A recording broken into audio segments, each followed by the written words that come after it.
ತಮ್ಮ ವೀರಭದ್ರ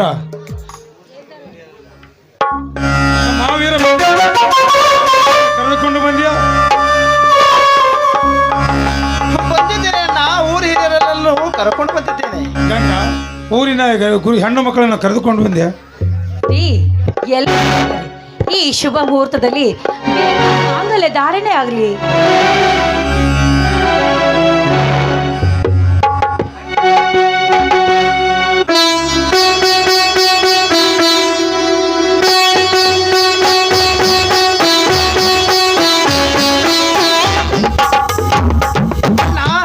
ಪ್ರಕಾಶಣ್ಣನಿಗೆ ಪತ್ರ ಬರೆದು ಕಳಿಸಿದ್ದರು. ಪ್ರಕಾಶಣ್ಣನು ಮದುವೆಗೆ ಬರಲಿಲ್ಲ.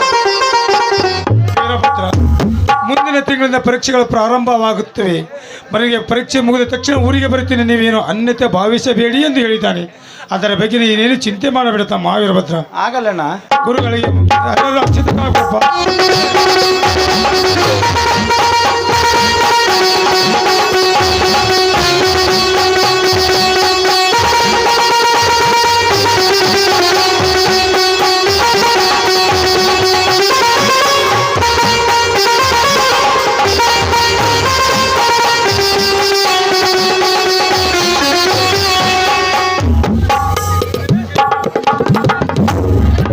ಮಾಂಗಲ್ಯಂ ತಂದು ನಾನೇನಾ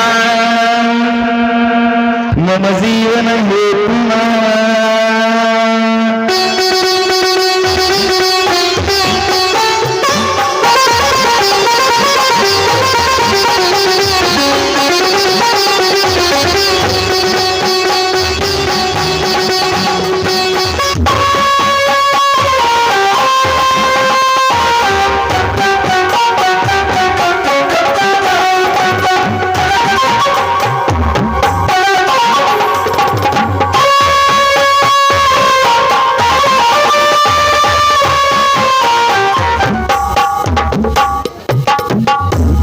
ತಂಗಿ ಶಿಲ್ಪ, ನನ್ನ ಮೈದನ ಕೈ ಹಿಡಿದ ನೀನು ಅವನ ಬದುಕಲ್ಲಿ ಬೆಳಕಾಗು. ಈ ಮನೆ ಕೀರ್ತಿ ತರುವ ಹೆಣ್ಣು ನೀನಾಗು. ಹಾಗೆ ಈ ಮನೆ ನಿನ್ನಿಂದಲೇ ಬೆಳಗ್ಲಿಯಮ್ಮ. ಯಾಕ ಇದೇ ಸ್ವಾಮಿಗಳಿಗೆ ಆಶೀರ್ವಾದ ತಗೊಂಡು ದಕ್ಷಿಣದ ಕೊಡ್ತಿರೋ ಏನಿಬ್ಬರು ಹೆಸರನ್ನು ಹೇಳ್ತಿರೋ?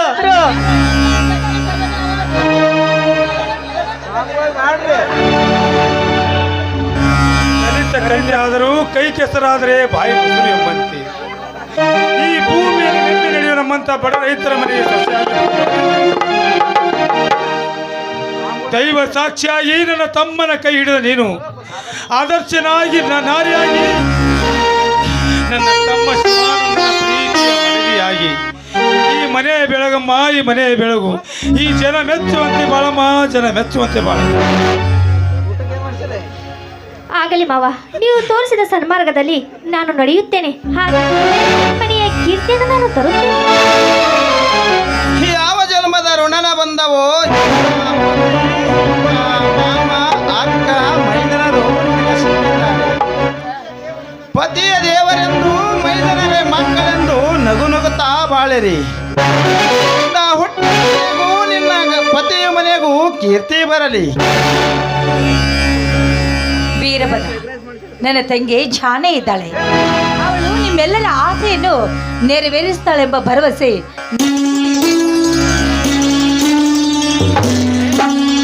ಮದುವೆಯ ಬಂಧನದಲ್ಲಿ ನವದಂಪತಿಗಳಿಂದ ಹೊರಹೊಮ್ಮಲಿ ಮದುವೆಯ ಮಧುರಗಾನ. ಗಂಗಾ, ಈ ಹಸಿದ ಒಟ್ಟಿಗೆ ಏನಾದರೂ ಸಿಹಿ ಊಟ ಹಾಕಿವೆ? ನಂಗೆ ಮೊದಲೇ ಗೊತ್ತಿತ್ತು ನೀವು ಇದೇ ಮಾತನ್ನ ಹೇಳ್ತೀರಾ ಅಂತ. ನಿಮ್ಗೋಸ್ಕರ ಸಿಹಿ ಅಡಿಗೆ ರೆಡಿ ಆಗಿದೆ, ಬನ್ನಿ ಊಟ ಮಾಡೋಣ. ಮೊದಲು ಹೆಸರು ಹೇಳ್ರಿ. ಹೋರ್ ಸಾರಿ ಕೇಳಿ ಹೆಸರು ಹೇಳ್ಬೇಕು. ಬರ್ರಿ, ಹೆಸರು ಹೇಳತ್ತಾನೆ ಬಿಡುದಿಲ್ಲ. ಹಣೆಗೆ ಕುಂಕುಮ ಚಂದ, ಮಾಂಗಲ್ಯ ಚಂದ, ನಮ್ಮವರೇ ನಮಗೆ ಚಂದ. ನಮ್ಮ ತಮ್ಮ ಅಣ್ಣನ ಬದಲಿ ನಾನೇ ಹೇಳ್ತೀನಿ.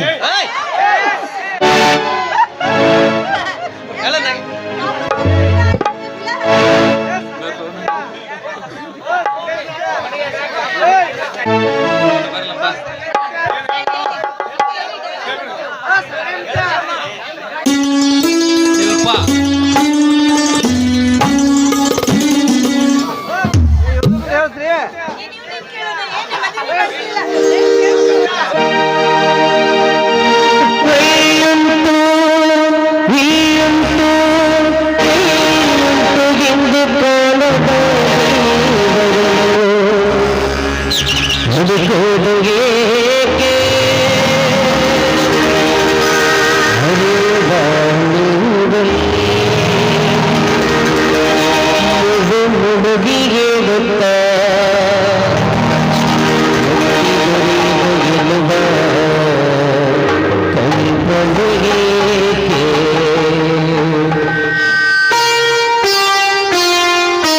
ಮನೆಗೆ ಮಂತ್ರಾಲಯ ಮನಸೇದು ಬಾಲಯ ಮನೆಗೆ ಮಂತ್ರಾಲಯ ಮನಸೇದು ಬಾಲಯ ದೇವರೆಂದು ಪ್ರೇಮ ಸ್ವರೂಪ ಪ್ರೀತಿ ಮಾತೆ ನಂದ ದೀಪ ಅರಿತು ಬಾಳದು ಜನ್ಮ ಸಾರ್ಥಕ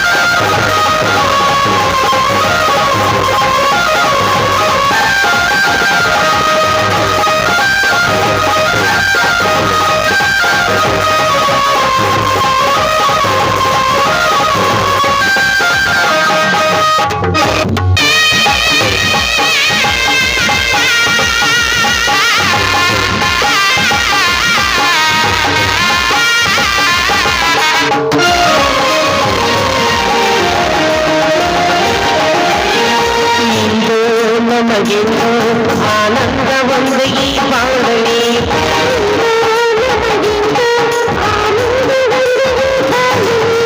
ತಾಯಿಯ ಪ್ರೇಮ ತಂದೆಯ ಸ್ನೇಹ ತಾಯಿ ತಂದೆಯ ಸ್ನೇಹ ರೂಪದಲ್ಲಿ ನಿಮ್ಮ ಕಣ್ಣಲ್ಲಿ ಎಂದು ಕಂಡೆನು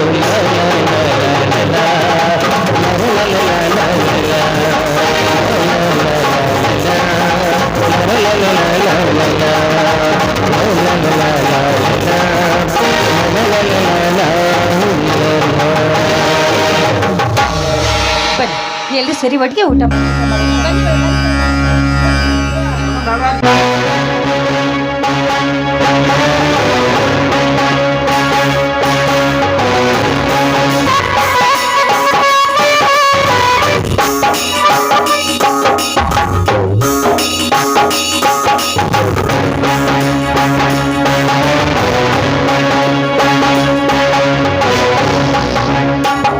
ಎಟ್ ನಾಸ್ತೇವ ಹಾಲ್ ತೆಗೆದುಕೊಳ್ಳಿ ಕೊಡ್ರಲ್ಲ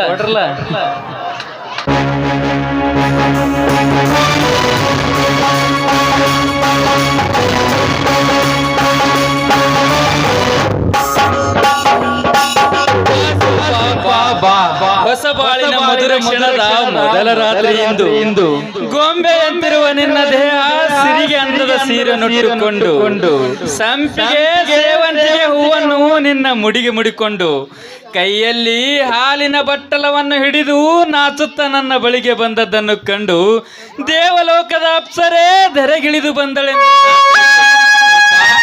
ನಾನು ನಿನ್ನ ಬಳಿ ಒಂದು ಮಾತು ಕೇಳಲೆ. ಯಾವ ಮಾತು? ಬರ್ರಿ ನಾನು ಭೂಮಾತೆಯನ್ನು ನಂಬಿ ಬಿಸಿಲಿನಲ್ಲಿ ಬಾಳಲೆ, ಮಳೆಯಲ್ಲಿ ನೆನೆಯದೆ ಹಗಲು ರಾತ್ರಿ ಎನ್ನದೆ ಭೂಮಿಯಲ್ಲಿ ದುಡಿಯುವ ನಾನೊಬ್ಬ ಒಕ್ಕಲಿಗ. ವಿದ್ಯೆ ಇಲ್ಲದ ನಯನಾಜುಕು ಅರಿಯದೆ ಭೂಮಾತೆ ಸೇವೆ ಮಾಡುತ್ತಾ ಬದುಕುವ ಮಣ್ಣಿನ ಮಗ. ಇದನ್ನೆಲ್ಲ ತಿಳಿದು ಪದವಿ ಪಡೆದುಕೊಂಡ ನೀನು ನನ್ನನ್ನು ಮದುವೆಯಾಗಿದ್ದು ನಿನ್ನ ಮನ ಒಪ್ಪಿಗೆಯಿಂದಲೋ ಅಥವಾ ನಿಮ್ಮ ಮನೆಯರ ಒತ್ತಾಯದಿಂದಲೇ? ಸತ್ಯ ಹೇಳು ಶಿಲ್ಪ, ನೀನು ಮನಸಾರೆ ನನ್ನನ್ನು ಮದುವೆಯಾಗಿದ್ದರೆ ಮಾತ್ರ ನಿನ್ನ ಕೈಯಲ್ಲಿರುವ ಹಾಲನ್ನು ನೀಡು.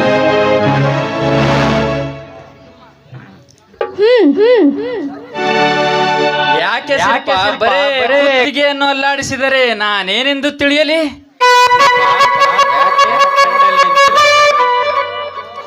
ಯಾವ ಜನ್ಮದ ಪುಣ್ಯವೋ ನಾಕ ನೋಡಿ ನಿಮ್ಮಂತ ಪತಿಯನ್ನು ಪಡೆದದ್ದು ನೋಡಿ. ಇಂದು ನಮ್ಮ ಪ್ರಥಮ ರಾತ್ರಿಯ ಮೊದಲ ದಿನ. ಶಿಲ್ಪ ನಿನ್ನ ಮಾತು ಕೇಳಿ ನನ್ನ ಮನಸ್ಸಿಗೆ ತುಂಬಾ ಸಂತೋಷವಾಯಿತು. ನಿನ್ನ ಮುದ್ದು ಮುತ್ತಿನ ಹೆಣ್ಣು ನನಗೆ ಹೆಂಡತಿಯಾಗಿ ಸಿಕ್ಕಿರುವುದು ನನ್ನ ಸೌಭಾಗ್ಯವೆಂದು ಭಾವಿಸಿರುವೆ. ಶಿಲ್ಪ, ನನ್ನ ಅದೃಷ್ಟದ ಲಕ್ಷ್ಮಿ ನೀನಾಗಿರುವ ನೀ ಕೊಟ್ಟ ಹಾಲನ್ನು ಅಮೃತವೆಂದು ಭಾವಿಸಿ ಸಂತೋಷ. ನೋಡಿ, ವಿಧಿಯ ಲಿಖಿತವನ್ನು ಯಾರಿಂದಲೂ ತಪ್ಪಿಸಲು ಸಾಧ್ಯವಿಲ್ಲ. ನೀನೇ ನನ್ನ ಪತಿ ಎಂದು ಆ ದೇವರು ನನ್ನ ಹಣೆಯಲ್ಲಿ ಬರೆದಿದ್ದಾನೆ.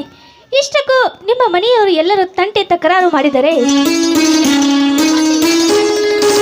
ನಿಲ್ಲಲಿಲ್ಲ. ಶಿಲ್ಪ, ನಿನ್ನ ಮಾತು ನಿಜ. ಕಲಿತ ಕನ್ಯೆ ಏನು ಅರಿಯದ ಈ ಒಕ್ಕಲಿಗನನ್ನು ಮದುವೆಯಾಗುತ್ತಾಳೆಂದು ನಾನು ಭಾವಿಸಿರಲಿಲ್ಲ. ಅಂದದಲ್ಲಿ ರೂಪವಂತೆ, ವಿದ್ಯೆಯಲ್ಲಿ ವಿನಯತೆ, ಗುಣದಲ್ಲಿ ಶೀಲ ನಿನ್ನನ್ನು ನಮ್ಮ ಮನೆಗೆ ಸೊಸೆಯಾಗಿ ಬರುವುದು ನಮ್ಮ ತಮ್ಮ ವೀರಭದ್ರನಿಗೆ ಇಷ್ಟವಿರಲಿಲ್ಲ. ಹಾಗೋ ಹೀಗೋ ನಾವಿಬ್ಬರು ಒಂದಾಗಿ ಸತಿಪತಿಗಳಾಗಿದ್ದೇವೆ. ಮತ್ತೇಕೆ ಅಷ್ಟು ದೂರ ನಿಂತಿರುವೆ? ಬಾರೇ ಶಿಲ್ಪ, ಈ ನನ್ನ ಮನಗೆದ್ದ ಮುದ್ದಾದ ಗೆಳೆಯನ್ನು ನನ್ನ ಹೃದಯ ಪಂಜರದಲ್ಲಿ ಪ್ರೀತಿಸುವೆನು, ಪೂಜಿಸುವೆನು.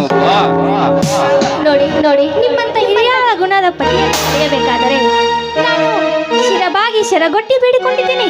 ಆ ದೇವರು ನಿಮ್ಮ ಸೇವೆ ಮಾಡುವ ಭಾಗ್ಯವನ್ನು ಕರುಣಿಸುತ್ತಾನೆ.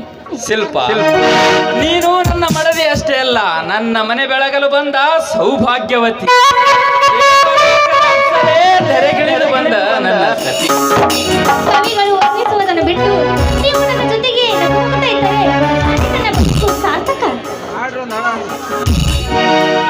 ಶಿಲ್ಪ, ಅಣ್ಣ ಅತ್ತಿಗೆಯರ ಬಗ್ಗೆ ನಿನಗೆ ತಿಳಿದಿದೆ. ಅವರು ನಮ್ಮೆಲ್ಲರ ಪಾಲಿನ ದೇವರು. ಮೈದುನರನ್ನು ಮಕ್ಕಳಿಂದ ಕಟ್ಟು ಈ ಮನೆತನಕ್ಕಾಗಿ ತಮ್ಮ ಜೀವನವನ್ನೇ ಮಾಡಿದ್ದಾರೆ. ಆ ಪ್ರೀತಿ ವಿಶ್ವಾಸವನ್ನು ಗಳಿಸಿಕೊಂಡು ನಾವು ಎಲ್ಲರೂ ಒಂದಾಗಿ ಕೂಡಿ ಬಾಳೋಣ. ಶಿಲ್ಪ, ಅಣ್ಣ ಅತ್ತಿಗೆಯರ ಆಸೆಯನ್ನು ಸಾರ್ಥಕ ಮಾಡೋಣ. ಶಿಲ್ಪ, ನೋಡಿ ನೋಡಿ, ನಿಮ್ಮ ಮನೆಯ ವಿಷಯವನ್ನು ಮನಬಿಚ್ಚಿ ನನ್ನ ಮುಂದೆ ಹೇಳಿದಿರಲ್ಲ. ನೋಡಿ, ನಿಮ್ಮ ಅಣ್ಣ ಅತ್ತಿಗೆಯರ ಮನವರಿಕೆ ಮಾಡಿ ನೋಡಿ, ನಾನು ಕಲಿಯುವ ಅಹಂಕಾರವನ್ನು ಬಿಟ್ಟು ನಿಮ್ಮೊಂದಿಗೆ ರಾತ್ರಿ ಹಗಲು ದುಡಿಯುತ್ತೇನೆ. ನಿಮ್ಮ ಸದಸ್ಯರ ಮನವನ್ನು ಗೆದ್ದು ನಿಮ್ಮ ಪ್ರೀತಿಯ ಮಡದಿಯಾಗಿ ಬಾಳುತ್ತೇನೆ. ಶಿಲ್ಪ, ನಿನ್ನ ಮಾತು ಕೇಳಿ ಅಮೃತ ಕುಡಿದಷ್ಟು ಸಂತೋಷವಾಯಿತು. ನನ್ನ ಬದುಕು ಸಾರ್ಥಕವಾಯಿತು. ಅದೇ ಸಂತೋಷದಲ್ಲಿ ಮೂಡಿ ಬರಲಿ ನಿನ್ನ ಬಾಯಿಂದ ಒಂದು ಪ್ರೇಮ ಗೀತೆ. ಶಿಲ್ಪ,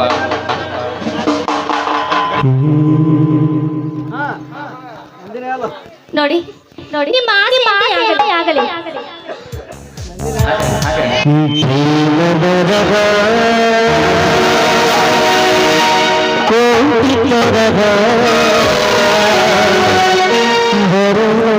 ಮುಗಿಯದ ಗೌರವಿದು, ಸವಿದರೆ ಸವಿಯದ ಸೌರವಿದು, ಹಾಡಿದರು ಮರೆಯದ ಹಾಡು ಇದು.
ಎಸಗಿರುವುದೇ ಪ್ರೇಮ ಎಸಗಿರುವುದೇ ಪ್ರೇಮ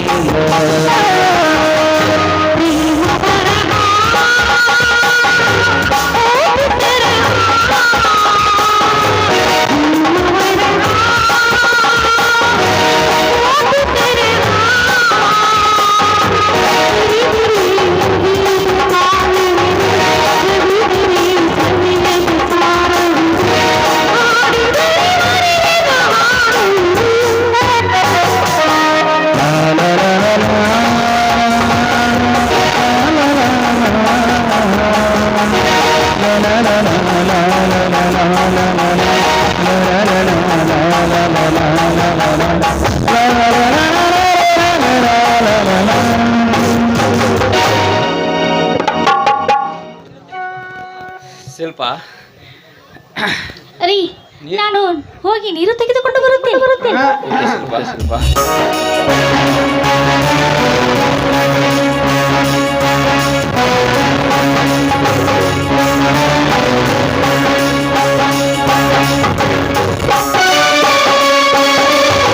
ಇದು ನನ್ನ ಜೀವನ.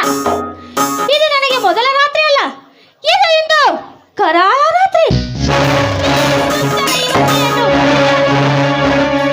ಸಂತೋಷದಿಂದ ಹಾರಾಡುತ್ತಿರುವ ಹುಂಡ ಈ ನನ್ನ ಗಂಡ. ಅಂದು ಆ ದುಂಡಾದ ದೇಹಕ್ಕೆ ನಾನು ಎಷ್ಟೇ ಪರಿಪರಿಯಾಗಿ ಬೇಡಿಕೊಂಡು ಮದುವೆಯಾಗು ಎಂದರೆ ನನ್ನನ್ನು ತಿರಸ್ಕರಿಸಿ ಹೋದ. ಅದಕ್ಕೆ ಐದವನ ಮೇಲೆ ಸೇಡು ತೀರಿಸಿಕೊಳ್ಳಲು ಇವರ ಮನೆಗೆ ಕಾಲಿಟ್ಟು ಬಂದಿದ್ದೇನೆ.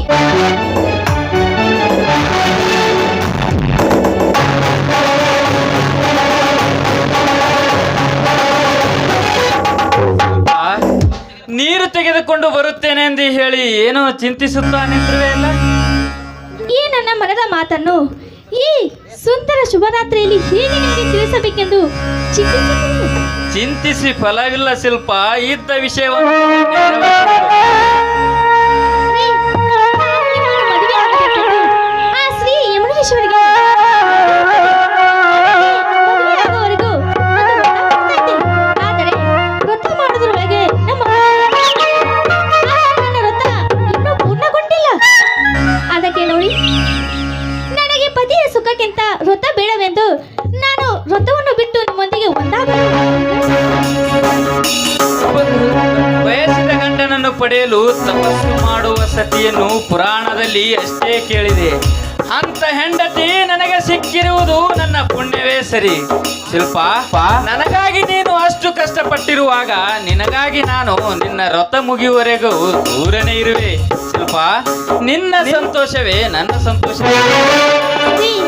ನಿಮ್ಮ ಆಸೆ ನಿರಾಸೆ ಆಯಿತೆಂದು ನಿಮ್ಮ ಮನದಲ್ಲಿ ಯಾವುದೇ ರೀತಿ ನೋವಿದ್ದರೂ ನನ್ನನ್ನು ಕ್ಷಮಿಸಿ. ಶಿಲ್ಪ, ಯಾಕೆ ಕಣ್ಣಲ್ಲಿ ಈ ಜೀವ ಹುಟ್ಟಿರುವುದು ಬರೀ ಕಾಮತೃಷೆಗಾಗಿ ಅಲ್ಲ, ಅರಿತು ಬದುಕುವುದಕ್ಕಾಗಿ. ನೀನು ಮನನೊಲಿಸಿಕೊಂಡು ದುಃಖಿಸಬೇಡ. ನಮಗೆ ಒಳ್ಳೆಯದು ಮಾಡಿದ ನಮ್ಮೂರಿನ ಆರಾಧ್ಯ ದೈವವಾಗಿರುವ ಶ್ರೀ ಮಲ್ಲಿಕಾರ್ಜುನನನ್ನು ನಾನು ದಿನನಿತ್ಯ ಪೂಜಿಸುವೆನು. ನಮ್ಮ ಬಾಳು ನಗು ನಗುತ್ತಾ ಹೀಗೆ ಮುಂದೆ ಸಾಗಲೆಂದು. ಸಮಯ ಬಹಳ ಆಗಿದೆ. ನೀನು ಒಳಗಡೆ ಹೋಗಿ ಮಲಗು, ನಾನು ಇಲ್ಲೇ ಮಲಗುತ್ತೇನೆ. ಆಯ್ತು ಆಯ್ತು.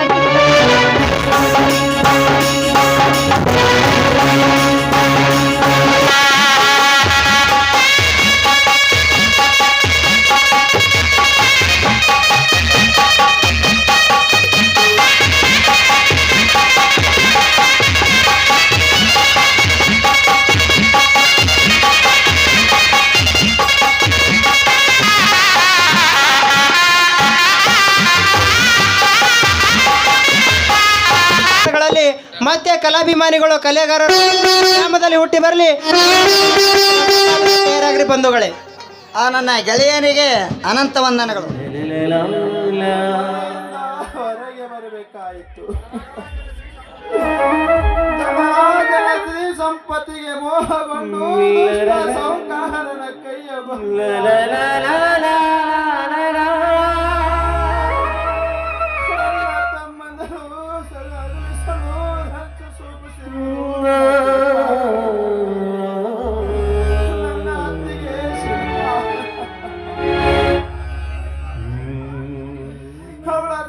ಸಲ್ಲಾಪಕ್ಕೆ ಅಡ್ಡಿ ಆಗುತ್ತಿದೆ ಎಂದು ಅವಳ ಸಂಚ ರೂಪಿಸಿರುವುದು ನನ್ನ ಶಿಲ್ಪ. ಅಣ್ಣ ತಮ್ಮಂದರು ಕೂಡಿ ಬದುಕಿದರೆ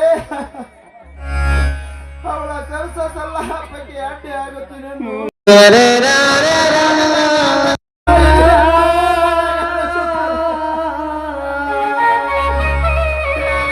ಸಾಹುಕಾರ, ಈ ಕೆಲಸ ನಿನ್ನಿಂದ ಆಗಿದರೆ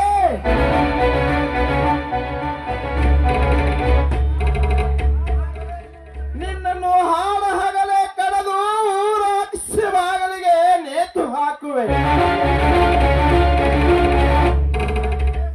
ಸೇಡಿಗೆ ಸೇಡು ತೀರಿಸಿಕೊಳ್ಳಲಾರದೆ ಬಿಡಲಾರೆ ಸಾಹುಕಾರ. ಬರುತ್ತೇನೆ ಮಗನೇ, ಬರುತ್ತೇನೆ.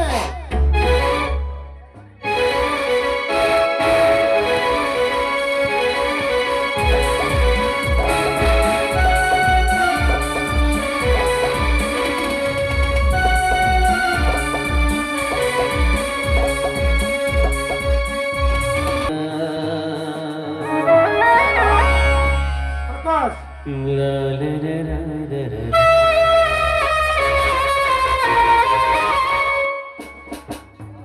ಯಾರು?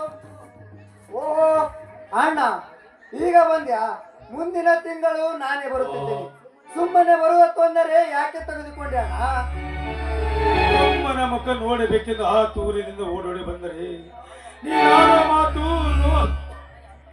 ನನಗೆ ಅರ್ಥವಾಗುತ್ತಿಲ್ಲ. ಪ್ರಕಾಶ್, ಹೇಳು, ನಿನ್ನಲ್ಲಿ ಏನಾದರೂ ತೊಂದರೆ ಆಗಿದ್ರೆ ಅವು ಈಗಿಂದೀಗಲೇ ಹೊರಟು ಹೋಗುತ್ತವೆ.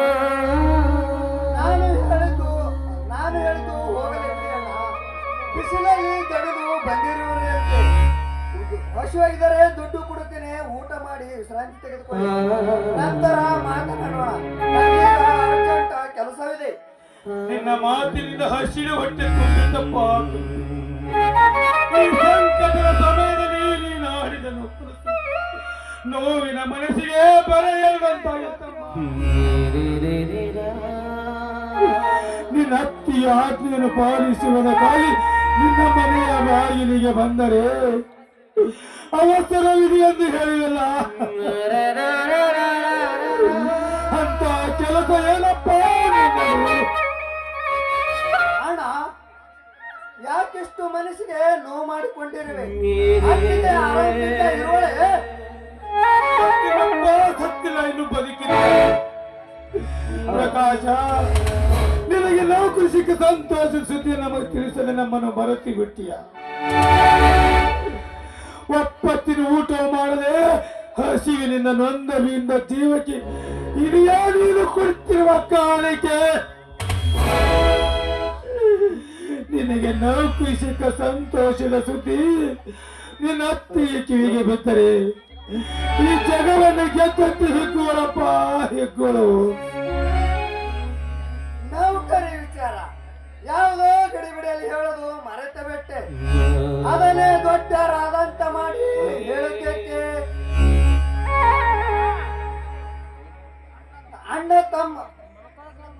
ಅಣ್ಣ ತಮ್ಮಂದಿರು ಅಂತ ಹೇಳಿ ಎಷ್ಟು ಸಹಜವಾಗಿ ಹೇಳ್ತಿದ್ದೇನೋ ತಮ್ಮ. ಈ ಬುದ್ಧಿ ನನಗೆ ಮೊದಲೇ ಬಂದಿದ್ದರೆ ನೀವು ತಿರುಗರು ಇಂಥವ ಕಡೆಯಾಗಿ ತಿರುಗುತ್ತಿದ್ರಿ ಈ ಸಮಾಜದಲ್ಲಿ. ನನ್ನ ಹೆಂಡತಿ ನಿಮ್ಮ ಹತ್ತಿಗೆ ನಿಮ್ಮವನೇ ನಮ್ಮೆಲ್ಲರನ್ನು ಮಕ್ಕಳನ್ನು ಭಾವಿಸಿ ತುತ್ತು ಮಾಡಿ ಉಣಿಸಿ ದೊಡ್ಡವರನ್ನಾಗಿ ಮಾಡಿ ತ್ಯಾಗ ಮಾಡಿ ನಿನ್ನ ಹತ್ತಿಗೆ ಕಿವಿಗೆ ಬಿಟ್ಟರೆ ಎಲೆ ಹೊಡೆದುಕೊಂಡು ಸತ್ತು ಹೋಗುತ್ತಾರೋ ಸತ್ತು.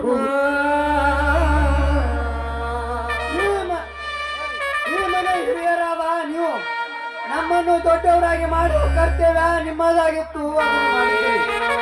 ಅದನ್ನು ಬಿಟ್ಟು ಪ್ರೀತಿ, ವಾತ್ಸಲ್ಯ, ತ್ಯಾಗವನ್ನು ಸರ್ವಸ್ವನೆಂದು ಪದೇ ಪದೇ ಹೇಳಬೇಡಿ.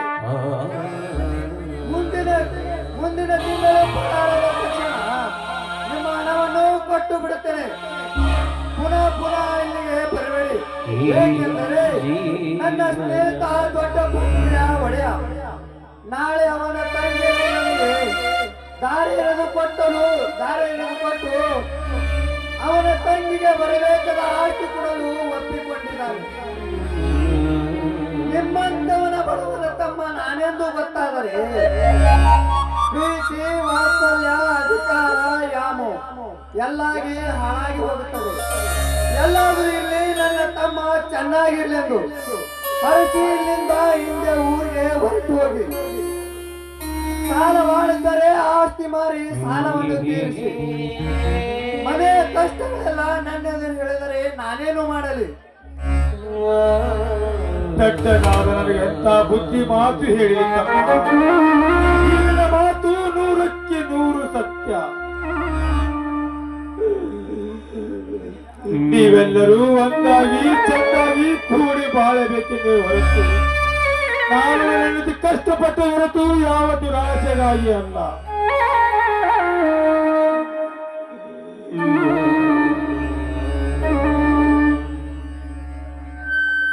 ಈ ಜೀವನ ನೀವೆಲ್ಲರೂ ಚಂದಾಗಿ ನಿನ್ನೆಲ್ಲರೂ ಕಣ್ಣೀರು ಸುರಿಸಿ ಹಣಕ್ಕಾಗಿ ಭಿಕ್ಷೆ ಬೇಡಲು ಇಲ್ಲಿಗೆ ಬಂದಿಲ್ಲಪ್ಪ. ನೋಡೋಣ, ನಿನ್ನ ತಮ್ಮನ ಭವಿಷ್ಯ ಒಳ್ಳೆಯದಾಗಬೇಕು, ಸುಖದಿಂದ ಇರಬೇಕೆಂದು ನಿನ್ನಲ್ಲಿ ಅನಿಸಿದ್ದಾರೆ. ಮೇಲಿಂದ ಮೇಲೆ ಇಲ್ಲಿಗೆ ಬರಬೇಡಿ, ಏಕೆಂದರೆ ನನ್ನ ಆತ್ಮ ಸ್ನೇಹಿತ ದೊಡ್ಡ ಫಟ್ರೆಯ ಒಡೆಯ. ನಾಳೆ ಅವನ ತಂಗಿಯನ್ನು ನನಗೆ ದಾರಿ ಕೊಟ್ಟು ಮಾಡಿಕೊಡಲು ಒಪ್ಪಿಕೊಂಡಿರುತ್ತಾನೆ. ನಿಮ್ಮಂತವನ ಬಡವನ ತಮ್ಮ ನಾನೆಂದು ಗೊತ್ತಾದರೆ ಅಧಿಕಾರ, ಅಂತಸ್ತು, ಯಾಮು ಎಲ್ಲ ಹಾಳಾಗಿ ಹೋಗುತ್ತದೆ. ಎಲ್ಲಾದ್ರೂ ಇರ್ಲಿ, ನನ್ನ ತಮ್ಮ ಚೆನ್ನಾಗಿರ್ಲಿ ಎಂದು ಇಲ್ಲಿಂದ ಹೊರಟು ಹೋಗು. ಸಾಲ ಮಾಡಿದರೆ ಆಸ್ತಿ ಮಾರಿ ಸಾಲ ತೀರಿಸಿ ಈ ಮನೆ ಕಷ್ಟ ನನ್ನೆದುರು ಹೇಳಿದರೆ ನಾನೇನು ಮಾಡಲಿ? ಹಣ ಹಣ ಹಣ ಯಾರಿಗೆ ಬೇಕಾಗಿರೋದು ನಿನ್ನಂತ ಪಾಪಿಯ ಹಣ? ಅಧಿಕಾರ, ಅಂತಸ್ತು, ಹೆಂಡತಿಗೋಸ್ಕರ ಕರಳಿನ ಸಂಬಂಧ ಕತ್ತರಿಸಿ ಹೋದರೂ ಪರವಾಗಿಲ್ಲ. ನೀನು ಮಾತ್ರ ಸುಖವಾಗಿರಬೇಕಲ್ಲ. ಅಣ್ಣ, ಅತ್ತಿ, ಸಂಬಂಧಿ ಸತ್ತರೂ ಚಿಂತೆ ಇಲ್ಲ ನಿನಗೆ. ನೀನು ಮಾತ್ರ ಚೆನ್ನಾಗಿರಬೇಕು.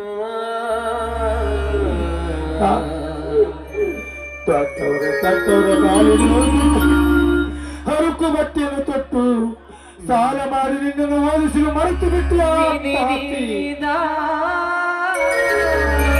ನಾನು ಇಲ್ಲಿಗೆ ಬರಬಾರದಿತ್ತು. ಬಂದೆ ಆಯ್ತಪ್ಪ, ಆ ದೇವರು ನಿನಗೆ ಒಳ್ಳೆಯದು ಮಾಡಲಿ. ನಾನಿನ್ನು ಬರುತ್ತೇನೆ. ಈ ಜೀವನ ಪ್ರಕಾಶ್ ಅಣ್ಣ, ನನ್ನ ಸ್ನೇಹಿತ ಬಂದನಂತೆ ಕಾಣುತ್ತದೆ. ನೀನು ಒಳಗಡೆ ನಡೆಯೋಣ, ಹೋದ ನಂತರ ಮಾತನಾಡೋಣ. ಒಳಗಡೆ ಬೇಡಪ್ಪ, ಹೊರಗೆ ಹೊರಟು ಹೋಗುತ್ತೇನೆ.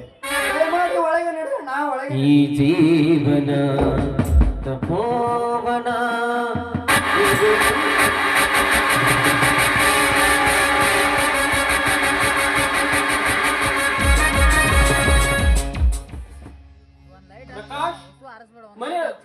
ಪ್ರಕಾಶ್, ಮನೆಯಲ್ಲಿ ಯಾರೊಂದಿಗೆ ಮಾತನಾಡುವುದು ಕೇಳಿಸಿಕೊಂಡೆ.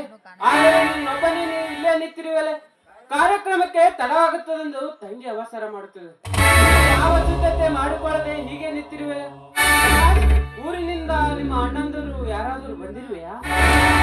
ಇಲ್ಲ ವಿಕ್ರಮ್, ನಮ್ಮ ಮನೆಯ ಪಕ್ಕದಲ್ಲಿರುವ ಪರಿಚಯಸ್ಥರು ಈ ಊರಿನಲ್ಲಿರುವುದು ಕಂಡು ಮಾತನಾಡಿಸಲು ಬಂದಿರುವವರು. ವಿಶ್ರಾಂತಿ ತೆಗೆದುಕೊಳ್ಳಿ ಅಂತ ನಾನೇ ಒಳಗಡೆ ಕಳಿಸಿರುವೆ. ದುಷ್ಟ, ಉಪಕಾರ ಮಾಡುವುದು ಎರಡೂ ಒಂದೇ. ಉಂಡ ಮನೆಗೆ ದ್ರೋಹಿಯು ನಿನ್ನಂದು ಯಾವ ಶಿಕ್ಷೆ ಕೊಟ್ಟರೂ ಸಾಲದು. ಹೋಗುತ್ತೇನೆಂದರೆ ನಿಲ್ಲಿಸಿ ನನ್ನ ಕಿವಿಗೆ ಬೀಳುವಂತೆ ಮಾತನಾಡಿ ನನ್ನ ಜೀವಂತ ಕೊಲೆ ಮಾಡಿದರೋ ಪಾಪಿ. ಇಲ್ಲಿಯವರೆಗೂ ಸಣ್ಣವರೆಂದು ಸಹಿಸಿಕೊಂಡಿದ್ದೆ. ಆದರೆ ಅಂದರೆ ನೀವು ಪಕ್ಕದ ಮನೆಯವರಲ್ಲವೇ? ನಿಜ ಹೇಳಿ, ನಿಮಗೆ ಪ್ರಕಾಶ್ ಏನಾಗಬೇಕು? ನನ್ನ ಕೈಯಾರೆ ವಿಷ ಕುಡಿಸಿ ಕೊಲ್ಲುವನ ಮುಖ ನೋಡಲು ಹೇಸಿಗೆ ಆಗುತ್ತದೆ ಸೌಕರ್ಯ, ಹೇಸಿಗೆ.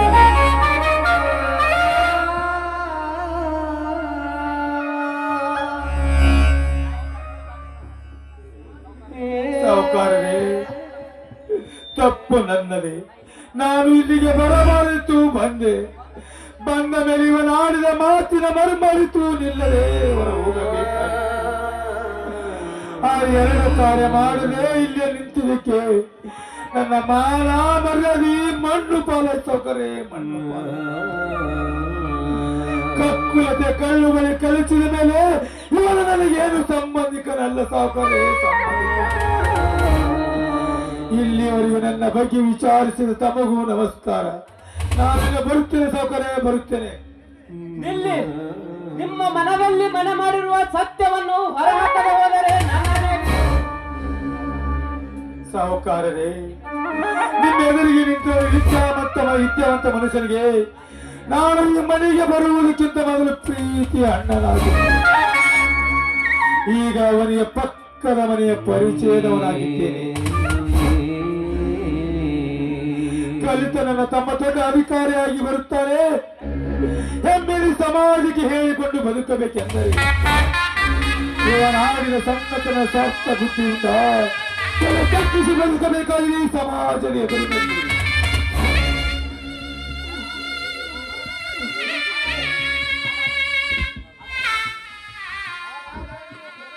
ಹಾಗಾದರೆ ನೀವು ಪ್ರಕಾಶನಿಗೆ ಅಣ್ಣ ಆಗಬೇಕೆ? ಕಷ್ಟಪಟ್ಟು ಬೆವರಿಸುವುದು ಕೂಡಿಟ್ಟ ಹಣವನ್ನು ಅವನ ಓದಿಗಾಗಿ ಖರ್ಚು ಮಾಡಿದ ನೀವೇನಾ? ಹೌದು ಸಾವುಕಾರರೇ, ಹೌದು.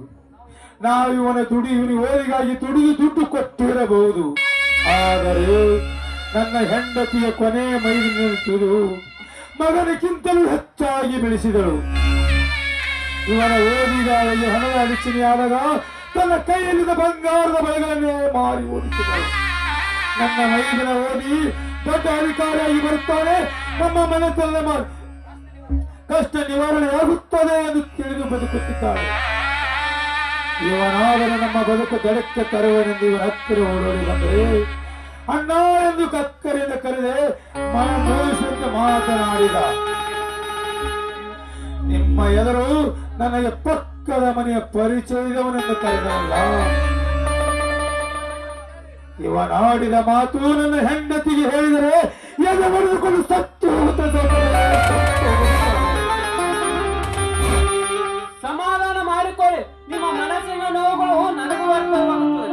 ಸಂಸಾರದಲ್ಲಿ ಸಾಕಷ್ಟು ಕಷ್ಟ ಬಂದರೂ ಸಹಿಸಿಕೊಂಡು ತಮ್ಮ ವಿದ್ಯಾವಂತನಾಗಲೆಂದು ತಮ್ಮ ಪ್ರೀತಿ ವಾತ್ಸಲ್ಯವನ್ನು ದಾರಿ ಎಳೆದು ತುತ್ತು ಮಾಡಿ ಉಳಿಸಿದ ಅಣ್ಣ ಹಂಬಲಿಸಿ ನಿನ್ನ ಮನೆಯ ಬಾಗಿಲಿಗೆ ಬಂದರೆ ನೀನಾಡಿದ ಮಾತು ಅವನ ಎದೆಗೆ ಬಾಣ ಹೊಡೆದಂತಾಗಿದೆ. ಯಾಕೋ ಸ್ನೇಹಿತ ಹೀಗೆ ದಾರಿ ತಪ್ಪಿ ನಡೆದೆ? ಒಳ್ಳೆಯವನೆಂದು ನನಗೂ ನೀ ಮೋಸ ಮಾಡಿಬಿಟ್ಟಿದಲೋ ಪ್ರಕಾಶ್. ಅವನೇನು ಹೇಳುತ್ತಾನೆ ಸೌಕರ್ಯ, ಅವನೇನು ಹೇಳುತ್ತಾನೆ? ಬಡವನ ತಮ್ಮನನ್ನು ನಿಮಗೆ ಎಲ್ಲಿ ಗೊತ್ತಾದರೆ ಅವನ ಪ್ರೀತಿಗೆ ಧಕ್ಕೆಯಾಗಿ ನಿಮ್ಮ ತಂಗಿಯವನಿಗೆ ಮದುವೆ ಆಗಲಾರದು ಎಂದು ತಿಳಿದಿದ್ದಾನೆ. ಇವನು ಎಲ್ಲಿಯಾದರಿರಲಿ, ಸುಖವಾಗಿರಲಿ. ಹಿಂದೆ ಇರದ ಎಲ್ಲ ತಮ್ಮಂದಿರು ನನ್ನ ಪಾಲಿಗೆ ಸತ್ತಂತೆ ಸೌಕರ್ಯ, ಸತ್ತಂತೆ. ನಾನು ಬರುತ್ತೇನೆ ಸೌಕರ್ಯ, ನಮಸ್ಕಾರ.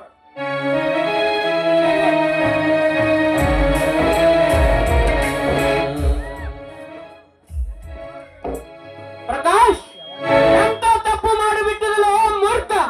ನಿನ್ನ ಬದುಕಿಗಾಗಿ ಉಪವಾಸ ಬಿಟ್ಟು ದಾರಿ ತೋರಿಸಿದವರ ಬಾಯಲ್ಲಿ ಮಣ್ಣು ಹಾಕಿ ಕಣ್ಣೀರು ಹರಿಸಿದಲ್ಲ, ನಿನ್ನ ಬದುಕು ಸರ್ವನಾಶವಾಗು. ದೊಡ್ಡ ಮನುಷ್ಯದಿ ಮೊದಲು ಈ ಮನೆ ಬಿಟ್ಟು ಹೊರಟೋಗು. ನಾಳೆ ನಿನಗೆ ಇಲ್ಲಿ ನೌಕರಿ ಇಲ್ಲ. ನನ್ನ ತಂಗಿಯೊಂದಿಗೆ ನಿನ್ನ ಮದುವೆ ಮಾಡುದಿಲ್ಲ. ಹೇಗೆ ಮುಕ್ತ ಭಕ್ತಿಯಿಂದ ಬಂದೆಯೋ ಹಾಗೆ ಹೊರಟೋಗು ಇಲ್ಲಿಂದ. ಇಲ್ಲ ವಿಕ್ರಮ್, ನೀನೇ ನನ್ನ ಹೊರ ಹಾಕಿದರೆ ನಾನು ಹೇಗೆ ಬದುಕಲಿ? ಲಕ್ಷ ಲಕ್ಷ ಲಂಚ ಕೊಟ್ಟರು ನೌಕರಿ ಸಿಗದ ಕಾಲದಲ್ಲಿ ನಿಮ್ಮ ಅಣ್ಣ ಅತ್ತಿಗೆರ ಅಭಿಮಾನದ ಪತ್ರ ನಿನಗೆ ಗೊತ್ತಾಗದಂತೆ ಓದಿ ಅವರ ಕಷ್ಟವನ್ನು ವಿಮರ್ಶಿಸಬೇಕೆಂದು ನಾ ತಿಳಿಸಿದೆ. ನನ್ನ ತಂಗಿಯೊಂದಿಗೆ ನಿನ್ನ ಮದುವೆ ಮಾಡಿಕೊಟ್ಟು ಈ ಫ್ಯಾಕ್ಟರಿಯಲ್ಲಿ ನಿನ್ನ ಪಾಲುದಾರರನ್ನು ಮಾಡಿಕೊಂಡು ನಿನ್ನ ಅಣ್ಣ ಅತ್ತಿಗೆ ಅಣ್ಣಂದಿರ ಆಸೆಯನ್ನು ಈಡೇರಿಸಬೇಕೆಂದು ನಾ ತಿಳಿಸಿದೆ.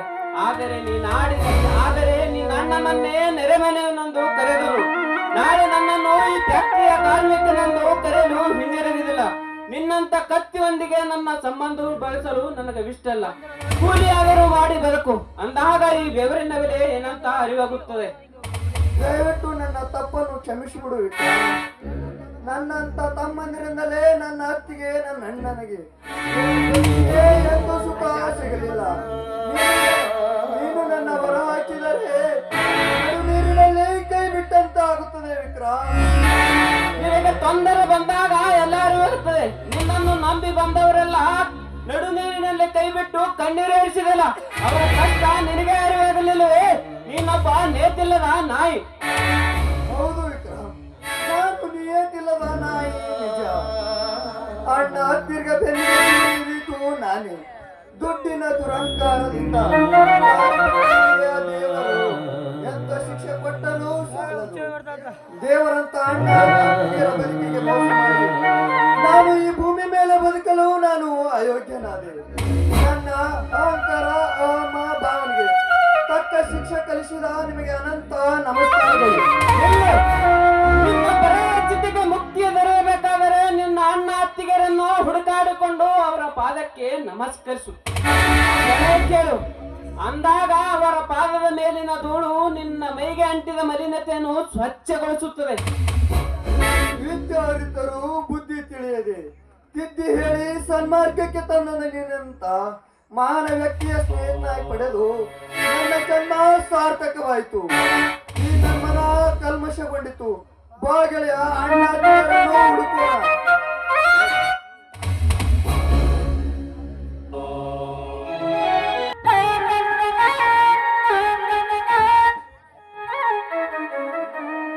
ಶಿಲ್ಪ, ನಿನ್ನ ಜಾಣತನವನ್ನು, ನನ್ನ ಮೇಲಿರುವ ಪ್ರೀತಿಯನ್ನು ಎಷ್ಟು ಹೊಗಳಿದರೂ ಸಾಲದು.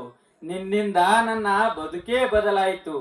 ಅಲ್ಲಿ ಇದ್ದಿದ್ದರೆ ಅಣ್ಣ ಅತ್ತಿಗೆಯರಿಗೆ ಅಂಜಿ ಬದುಕಬೇಕಾಗಿತ್ತು.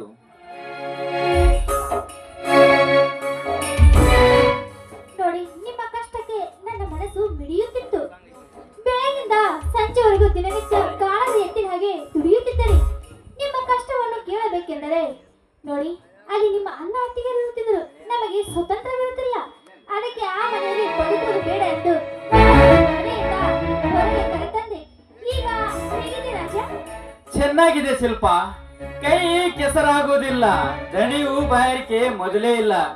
ಎಲ್ಲವನ್ನು ಆಳುಗಳೇ ನೋಡಿಕೊಳ್ಳುವಾಗ ಈ ತೋಟದ ಸೌಕಾರ ನಾನೇನು ಎಂಬ ನನಗೆ ಅನುಮಾನ ಬರುತ್ತಿದೆ. ಹೊಟ್ಟೆ ತುಂಬಾ ಅಮೃತದ ಊಟವನ್ನು ಮಾಡಿ ನಿಮ್ಮ ತೋಳದಲ್ಲಿ ಬದುಕ್ತಾ ಇದ್ದರೆ ನನ್ನ ಜೀವನ ಸಾರ್ಥಕ. ಸತ್ಯವಾದ ಮಾತು ಹೇಳಿದೆ ಶಿಲ್ಪ. ನಿನ್ನ ಕೈ ತುತ್ತು ಉಂಡು ಪ್ರೀತಿಯ ಸವಿಕೊಂಡು ಸ್ವರ್ಗವನ್ನೇ ನಾನು ನಿನ್ನಲ್ಲಿ ಕಂಡಿರುವೆ. ಈ ಜನ್ಮದಲ್ಲ, ಮುಂದಿನ ಜನ್ಮದಲ್ಲಿ ಕೂಡ ನೀನೇ ನನ್ನ ಹೆಂಡತಿ ಆಗಬೇಕೆಂದು ಆ ದೇವರಲ್ಲಿ ಪ್ರಾರ್ಥಿಸುತ್ತೇನೆ ಶಿಲ್ಪ. ಆ ಹೊರಗಡೆಯಲ್ಲಿ ತಂಗಾಳಿ ಬೀಸಿ ಕರೀತಾ ಇದೆ. ಈ ಬೆಳಗ್ಗೆ ಮುಂಜಾನೆ ಹೊತ್ತಲ್ಲಿ ಗಿಡಕ್ಕೆ ಬಳ್ಳಿ ಹೇಗೆ ತಪ್ಪಿಕೊಂಡು ತನ್ನ ಆಸೆಯನ್ನು ತೃಪ್ತಿಪಡಿಸಿಕೊಳ್ಳುತ್ತದೆಯೋ ಹಾಗೆ ಸದಾ ನಿಮ್ಮ ಸೇವೆ ಮಾಡಿ ನನ್ನ ಆಸೆಯನ್ನು ತೃಪ್ತಿಪಡಿಸಿಕೊಳ್ಳುವ ಆಸೆಯಾಗಿದೆ. ಕಲಿತ ಕನ್ಯೆ ಕೈ ಹಿಡಿದು ಏನು ಅರಿಯದ ಈ ಅಜ್ಞಾನಿಯ ಜೊತೆ ಸಂಸಾರದ ಬಂಡಿ ಸಾಗಿಸುವ ಒಂದು ಅಪರೂಪದ ಹೆಣ್ಣು ನೀನು. ನಿನ್ನ ತ್ಯಾಗಮಯ ಬದುಕಿನಿಂದ ಚರಿತ್ರೆಯಲ್ಲಿ ಹೆಸರುಳುವುದು ಶಾಶ್ವತ. ಹೊಗಳಿಗೆ ಮಾತು ಸಾಕು, ಅದಕ್ಕೆಲ್ಲ ನಾನು ಅರ್ಹಳಲ್ಲ. ನೋಡಿ, ದಿನನಿತ್ಯ ನಿಮ್ಮ ಪಾದ ಪೂಜೆ ಮಾಡಿ ನಿಮ್ಮ ಒಲುಮೆಯಲ್ಲಿ ಮಡದಿಯಾಗಿ ಬದುಕುತ್ತೇನೆ, ಅಷ್ಟೇ ಸಾಕು. ದೇವಲೋಕದ ಅಪ್ಸರೆ ದೆರೆಗಿಳಿದು ಬಂದಾಗ ಸುಖ ಸಿಗದೆ ಇನ್ನೇನಾಗುವುದು ಶಿಲ್ಪ? ನೀನು ಆಡಿಸಿದಂತೆ ಆಡುವ ಗೊಂಬೆ ನಾನು. ಆಹಾ, ಇದಕ್ಕೇನು ಕಮ್ಮಿ ಇಲ್ಲ ಅಲ್ರಿ.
ಮಚ್.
ಈನೋರನ ಜೀವನ ನಿನ್ನಿಂದ ಮಧುರವಾಗಿದೆ. ವಸಂತ ಕಾಲ ಮರಳಿ ಬರುತ್ತಿದೆ, ಹೊಸ ಉಲ್ಲಾಸ ಉಕ್ಕಿಸುತ್ತದೆ. ಹೊರಗಳ ನಿನ್ನೊಂದಿಗೆ ಕೂಡಿ ಇರಲು ಜೀವನ ಬಯಸುತ್ತದೆ. ಸಮಸ್ತ ಆಸ್ತಿಗೆ ಇಂದಿನಿಂದ ನೀನೇ ಒಡತಿಯಾದೆ. ನಾನಿನ್ನ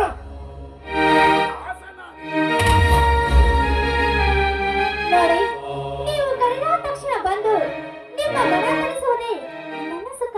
ನೋಡಿ, ನೀವು ಕರೆದಾಗ ಬಂದು ನಿಮ್ಮ ಮನ ತಣಿಸುವುದು. ನೋಡಿ, ಈ ಸಂಜೆ ಹೊತ್ತಲ್ಲಿ ನನ್ನೊಂದಿಗೆ ಒಂದು ಹೆಜ್ಜೆ ಹಾಕಿ ಹಾಡಿ ಕುಣಿದು ಅಲೆಗಳಲ್ಲಿ ತೇಲಾಡುವರೆ.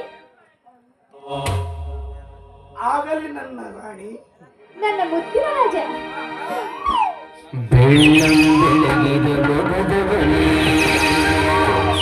ಕುಡಿನೋಟವನು ಸೆಳೆದವನೇ ಚೆಲುವೆಗೆ ಚೆಲುವೆಗೆ ಹೋಗಿರಲಿಲ್ಲವೇ ಚೆಲುವೆಗೆ ಚೆಲುವೆಗೆ ನಿನಗಿಲ್ಲವೇ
ಮೆಚ್ಚಿಸಿ ಗೆಳತಿಯಂತೆ ನಾಟಕವಾಡಿ ನನ್ನನ್ನು ಆ ಮನೆಯಿಂದ ಕರೆತಂದೆ.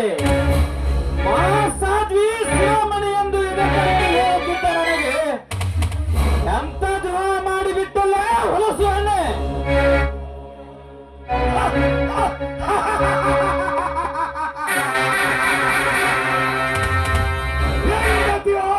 ಕಾಂಕ್ಷೆಗಳನ್ನು ಪೂರೈಸಲಾರದ ಷಂಡ ನೀನು.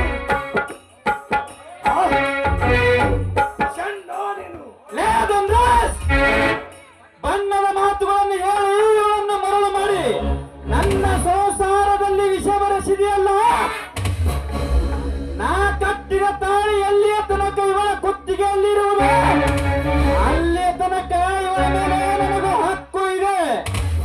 ಹಾಗರ ಮಾಡಿದ ಹಾಗರ ಗಿದ್ದೆಯನ್ನು ಈಗಲೇ ಕಡಿದು ನನ್ನ ರೋಷವನ್ನು ತೀರಿಸಿಕೊಳ್ಳುವ ಶಕ್ತಿ ನನ್ನಲ್ಲಿದೆ. ಮಾಡಿದ ಗಂಧಾರಿ ಕೆಲಸವನ್ನು ಕಂಡು ಈಗಲೇ ನಿಮ್ಮ ರುಂಡವನ್ನು ತೆಗೆದು ಹೊಳೆಯಲ್ಲಿ ಚೆಲ್ಲು ಬಿಡುತ್ತಿದ್ದೇನೆ. ಆದರೆ ತಂದೆ ತಾಯಿಯಂತೆ ತುತ್ತು ಮಾಡಿ ಉಣಿಸಿದ ನನ್ನ ಅತ್ತಿಗೆಯರನ್ನು ಬಿಟ್ಟು ನಿನ್ನ ಮೋಹದ ಮಾತನ್ನು ನಂಬಿ ನಾನು ನಿನ್ನ ಹಿಂದೆ ಬಂದಿದ್ದಕ್ಕೆ ನನಗೆ ನಡು ನೀರಿನಲ್ಲಿ ಕೈ ಬಿಟ್ಟಲ್ಲೇ ನನ್ನ ಜೀವನ ಹಾಳು ಮಾಡಿದ ನಿನ್ನನ್ನು ನಾನು ಕೊಂದಾಗಲೇ ನನ್ನ ಆತ್ಮಕ್ಕೆ ಶಾಂತಿ. ಮಿಸ್ಟರ್ ಪತಿದೇವ, ಕಾಗೆ ಎಂದಾದರೂ ಕೋಗಿಲಿಗೆ ಸಮಾನ. ಇಷ್ಟಕ್ಕೂ ನನ್ನ ಸೌಂದರ್ಯಕ್ಕೆ ನೋಡಿ ನೀನು ನನ್ನ ಮದುವೆ ನಿನ್ನ ತಪ್ಪು. ನಿನ್ನ ಸುಂದರ ರೂಪಕ್ಕೆ ಬೆಂಕಿ ಹತ್ತಿರಿ. ಮಣ್ಣಿನ ಮಗನಾದ ನನಗೆ ನಮ್ಮ ಮನೆಯಲ್ಲಿ ನನ್ನ ಜೊತೆ ಮದುವೆಯಾಗಲು ಎಲ್ಲರೂ ವಿರೋಧಿಸಿದರು. ಕಾಡಿಬೇಡಿ ಹಠ ಮಾಡಿ ನಾನು ನಿನ್ನನ್ನು ಮದುವೆಯಾದೆ. ಆದರೆ ನಿನ್ನ ಸುಂದರ ರೂಪಕ್ಕಲ್ಲ, ದೂರದ ಸಂಬಂಧಿ ಕಲಿತ ಕಣ್ಣಿನ ಅಭಿಮಾನಕ್ಕಾಗಿ, ತಂದೆ ತಾಯಿ ಸತ್ತ ಮಗನೆಂಬ ಮೋಹಕ್ಕಾಗಿ ನೀನು ಕಾಲೇಜಿನಲ್ಲಿ ಕಾಲು ಜಾರಿದ ಹೆಣ್ಣು ಎಂದು ನನಗೆ ಮೊದಲು ತಿಳಿದಿದ್ದರೆ ನಾನು ನಿನ್ನ ಕತ್ತಿಗೆ ತಾಳಿಯನ್ನು ಕಟ್ಟುತ್ತಿರಲಿಲ್ಲ. ಸಾಧ್ವಿ ಹೇಮರೆಡ್ಡಿ ಮಲ್ಲಮ್ಮ ಸತಿ ಸಚಿವೆ ಸಾವಿತ್ರಿಯವರ ಸಾಲಿನಲ್ಲಿ ಜಂಕರಿಸಿ ಪತಿಯ ಪರಮಾತ್ಮನೆಂದು ಪತಿಯ ಆಜ್ಞೆ ಪಾಲಿಸುತ್ತಿದ್ದಾರೆಂದು ನಾನು ಭಾವಿಸಿದ್ದೆ. ಆದರೆ ನೀನು ಮಾಡಿದ ನಿಮ್ಮಪ್ಪ ಸಾಯಕ್ಕಿಂತ ಮುಂಚೆ ನಮ್ಮಪ್ಪನಿಗೆ ಮಾತು ಕೊಟ್ಟಿದ್ದರೆಂಬ ಒಂದೇ ಒಂದು ಕಾರಣಕ್ಕೆ ನಾನು ಹೆಣ್ಣಾಗಿದ್ದೇನೆ. ನೋಡಿ, ನಾನು ಮನಸಾರಿಯಾಗಿಲ್ಲ. ವಿಧಿಲಿಖಿತ ತಪ್ಪಿಸಲು ಆಗದ ಕಾರಣ ಪಾಲಿಗೆ ಬಂದಿದ್ದು ಪಂಚಾಮೃತವೆಂದು ತಿಳಿದು ನೀ ವಿದ್ಯಾವಂತರಾದ ನೀನು ದೊಡ್ಡ ಮನಸ್ಸು ಮಾಡಿದರೆ ಈ ಸಮಾಜದಲ್ಲಿ ನಿನಗೊಂದು ದೊಡ್ಡ ಗೌರವ ಸಿಗುತ್ತಿತ್ತು. ನಮ್ಮ ಬದುಕು ಬಂಗಾರವಾಗುತ್ತಿತ್ತು. ಇಷ್ಟವಿಲ್ಲದ ಮಾತು ಕಷ್ಟಕ್ಕೆ ಗುರಿಯಾಗುವುದರಲ್ಲಿ ಮಾಡು. ಅಂದು ಪ್ರಥಮ ರಾತ್ರಿಯಿಂದ ದಿನಾನೇ ನಾನು ನಿನಗೆ ವ್ರತದ ನೆಪ ಹೇಳಿ ನನ್ನ ಮನಸ್ಸನ್ನು ನಾನು ನಿನಗೆ ಕೊಟ್ಟಿಲ್ಲ. ನಾನು ಯಾವಾಗಲೂ ಈ ಸೌಕರ್ಯಗಳಿಗೆ ನನ್ನನ್ನು ನಾನು ಅರ್ಪಿಸುತ್ತೇನೆ. ಸುಮ್ಮನೆ ನಿನ್ನ ದಾರಿ ನಿನಗೆ, ನನ್ನ ದಾರಿ ನನಗೆ. ಈ ಭಾರತ ಭೂಮಿಯಲ್ಲಿ ಎಷ್ಟೇ ಹೆಣ್ಣು ಮಕ್ಕಳು ಬಡತನ ಇರಲಿ ಶ್ರೀಮಂತಿಕೆ ಇರಲಿ ಗಂಡನ ದೇವರೆಂದು ಹುಟ್ಟಿದ ಮನೆಗೂ ಹಾಗೂ ಕೊಟ್ಟ ಮನೆಯ ಕೀರ್ತಿಯನ್ನು ಗಳಿಸುತ್ತಿದ್ದಾರೆ. ಅಷ್ಟೇ ಯಾಕೆ ಹುಚ್ಚುಗೊಂಡ ನನ್ನ ಮಗನಾದ ಹೇಮರೆಡ್ಡಿ ಮಲ್ಲಮ್ಮನ ಛತ್ರಿಯ ಗೆಳತಿ ಹೆಣ್ಣಾಗಿ ಬದುಕಿ ಸುಖ ಸಂಸಾರದ ಹೆಣ್ಣು. ಅವಳು ಸುಖ ಸಂಸಾರದಲ್ಲಿ ಕಣ್ಣಾಗುವಳು. ನೀನು ಕಣ್ಣಾಗಲಿಲ್ಲ, ಹುಣ್ಣಾದೆ. ಸ್ವರ್ಗಕ್ಕೆ ದಾರಿಯಾಗಲಿಲ್ಲ, ನರಕಕ್ಕೆ ದಾರಿಯಾದೆ. ತಾಳೆ ಬೆಲೆ ತಿಳಿಯದ ತಿಳಿಗೇಡಿ ಹೆಣ್ಣೆ, ನಾನು ತಲೆ ಎತ್ತಿ ಹೇಗೆ ಬದುಕಲಿ ಸಮಾಜದಲ್ಲಿ? ಕಣ್ಣೀರು ಸುರಿಸಿ ಗರಿಗೆಯ ಚರಿತ್ರೆ ಹೇಳಿದ್ರೆ ಕರಗದು ನನ್ನ ಮನ. ನೋಡು, ತೆಗೆದುಕೊಂಡು ನಿನ್ನ ತಾಯಿಯನ್ನು ನಾನು ಕಿತ್ತುಕೊಡುತ್ತೇನೆ. ನೋಡು, ನಿನ್ನ ಮನ ಹೋದರೆ ನಾನೇನು ಮಾಡಲಿ? ಅದಷ್ಟು ಸರಳವಾಗಿ ತಾಯಿಯನ್ನು ಕಿತ್ತು ಕೊಡುತ್ತೇನೆಂದು ಹೇಳ್ತಿರುವಲ್ಲ, ತಾಳಿಯ ಬೆಲೆ ತಿಳಿಯದ ತಿಳಿಗೇಡಿ ಹೆಣ್ಣೆ. ಚಿನ್ನದ ಸಣ್ಣ ಸಣ್ಣ ಚೂರುಗಳಿಂದ ತಾಳಿಯನ್ನಾಗಿ ಮಾಡಿ ಹಸಿಮಣೆಯ ಮೇಲೆ ಕೂಡಿಸಿ ದೈವದವರು ಮುತ್ತೈದದವರು ಆಶೀರ್ವಾದವನ್ನು ಮಾಡಿ ತಾಳಿಯನ್ನು ಕಟ್ಟಿಸಿದರು. ಹೆಣ್ಣೆ, ಹೌದು, ಆದರೆ ನೀ ಗಂಡನಿಗೆ ಕಾಲ ಕಸಗಿಸಲು ಕಡೆಯಾಗಿ ಕಂಡೆ. ನಿನ್ನ ಶೀಲವನ್ನು ಮಾರಿಕೊಂಡು ಲೋಕ ಇರುವ ತನಕ ನನಗೆ ಹಾಗೂ ನನ್ನ ಮನೆತನಕ್ಕೆ ಅಳಿಸಲಾರದಂತ ಕಳಕ ಹಚ್ಚಿದಲ್ಲೇ. ನಿನ್ನ ಕರ್ಮಕ್ಕೆ ನಾನೇನು ಮಾಡಲಿ? ತೆಗೆದುಕೋ ನೀ ಕಟ್ಟಿದ ಮಾಂಗಲ್ಯವನ್ನು. ತಾಳಿ ತಾಳಿ ತಾಳಿ ಬಾಳು ಜೀವನೀ ಕರು ತಾಳಿಗಾಗಿ ತಾಳಿ ಕುಂದೆಯ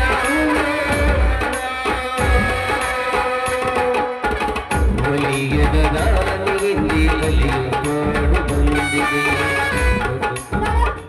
ನಿನ್ನ ಇಷ್ಟ ಬಂದಂಗೆ ನೀನಿರು, ನನ್ನ ಇಷ್ಟ ಬಂದಂಗೆ ನಾನು ಇರುತ್ತೇನೆ. ಸೋಮಳಿಂದ ಹೊರಟು ಹೋಗು. ಹೋಗುತ್ತೇನೆ.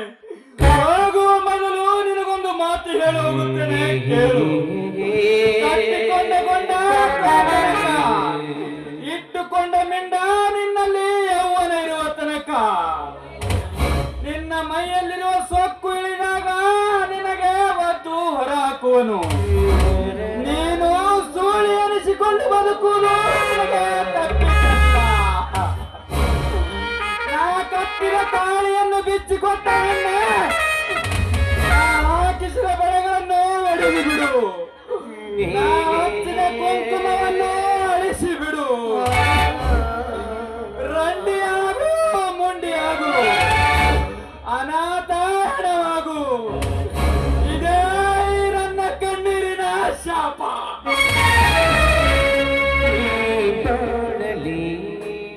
ಶಾಂತಿಗೆ ಬಿಡುಗಡೆಗೆ ಬೀಸಿಲೆ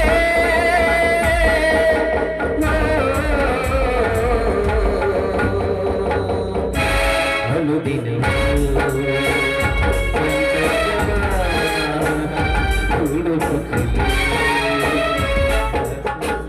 ಶಾಪ ಶಾಪ, ಏ ಪಾಪಿ, ಯಾರಿಗೆ ತಟ್ಟುತ್ತದೆಯೋ ಶಾಪ? ಏ ಹುಚ್ಚ, ಇದು ದುಡ್ಡಿನ ಗಣಿಯ. ಇಲ್ಲಿ ಹೇಗೆ ಬೇಕಾದ್ರೂ ಬದುಕಬಹುದು.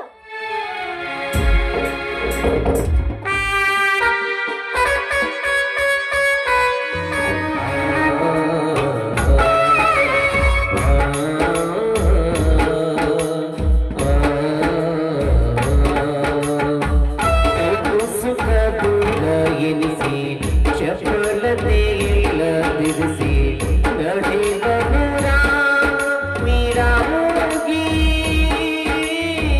ತಂದೆಯ ಮಾನತೆಗಾಗಿ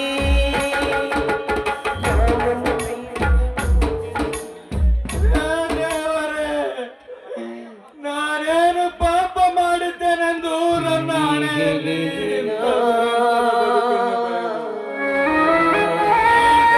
ಕಳುಹಿಸಿದ ತಂದೆ. ಹೆಂಡತಿಯನ್ನು ನಂಬಲಾರದೆ ಮತ್ತಾರನ್ನು ನಂಬಬೇಕು. ಅತ್ತಿಗೆ ಮಾತನ್ನು ಮುರಿದು ದೇವರ ಮೇಲೆ ಪ್ರಮಾಣ ಮಾಡಿ ಮನೆ ಬಿಟ್ಟು ಬಂದಿದ್ದಕ್ಕೆ ನನಗೆಂತ ಪ್ರಾಯಶ್ಚಿತ್ತ?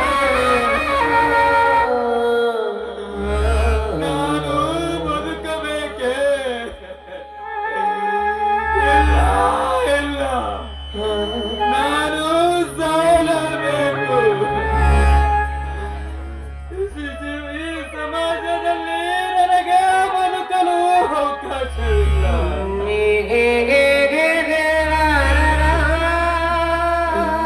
ಶಿವಾನಂದನ ಹೆಂಡತಿ ಸೌಕಾರನ ಸುಳ್ಳೆಯಾದಳೆಂದು ಊರ ಜನ ಎಲ್ಲ ಆಡಿಕೊಳ್ಳುವಾಗ ನಾ ಹೇಗೆ ತಲೆ ಎತ್ತಿ ಬದುಕಲಿ? ಅಣ್ಣ ಅತ್ತಿಗೆರ ಮಾತನ್ನು ಮುರಿದು ಅವರಿಗೆ ಹೋಗಿ ಹೇಗೆ ಮುಖ ತೋರಿಸಿ? ಮಾನವನ ಮೇಲೆ ಮರಣ ಬಂದಂತೆ ನಾನಿನ್ನೂ ಸಾಯಲೇಬೇಕು. ವಿಷ ಕುಡಿದು ನನ್ನ ಜೀವನಕ್ಕೆ ಅಂತ್ಯ ಹಾಡಬೇಕು. ನನ್ನ ತಪ್ಪನ್ನು ಕ್ಷಮಿಸಿ ಬಿಡಿ ಅಣ್ಣ.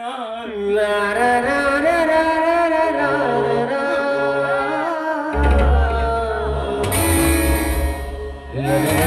la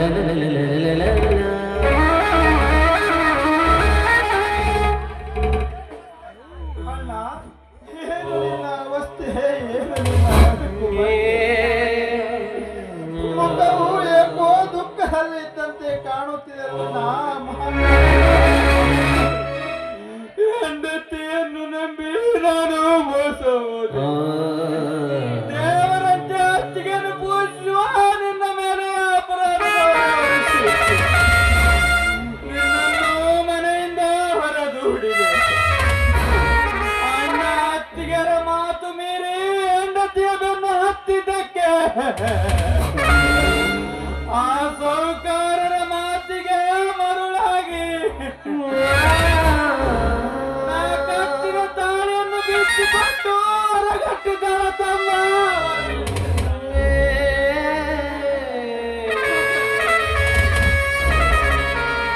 ಹೆಂಡತಿ ಚಕ್ಕಂದವನ್ನು ಹೆಂಡತಿ ಹೆದರಿ ಹೇಳಿಯಂತೆ ಓಡಿ ಬಂದಿದೆಯಲ್ಲ ನೀನೊಬ್ಬನು ಗಂಡಸೆ. ಅಣ್ಣ ಅವರಿಬ್ಬರು ಎಲ್ಲಿರುವರು ಹೇಳಣ್ಣ, ಎಲ್ಲಿರುವರು ಹೇಳು. ಅವರನ್ನು ಕೊಚ್ಚು ಹಾಕಿ ರಕ್ತ ಕೊಡುವ ಸೇಡು ತೀರಿಸಿಕೊಳ್ಳುತ್ತೇನೆ. ತಮ್ಮ ನಿನಗೆ ಕೈ ಮುಗಿದು ಕೇಳಿಕೊಳ್ಳುತ್ತೇನೆ, ನನ್ನ ತಪ್ಪನ್ನು ಕ್ಷಮಿಸಿಬಿಡು. ನಾನು ನಿನ್ನ ಜೊತೆ ಬರುವ ಸ್ಥಿತಿಯಲ್ಲಿ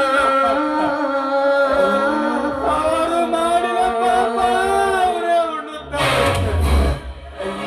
ನಾನು ಶೃಂಗಾರದ ಮನೆತನಕ್ಕೆ ಮಾಡಿದ ಪಾಪಕ್ಕಾಗಿ ವಿಷ ಕುಡಿದು ಪ್ರಾಯಶ್ಚಿತ್ತ ಮಾಡಿಕೊಂಡಿರುವ ತಮ್ಮ. ಮಾತು ತಪ್ಪಿ ಮನ ಮಾನ ಕಳೆದೆ.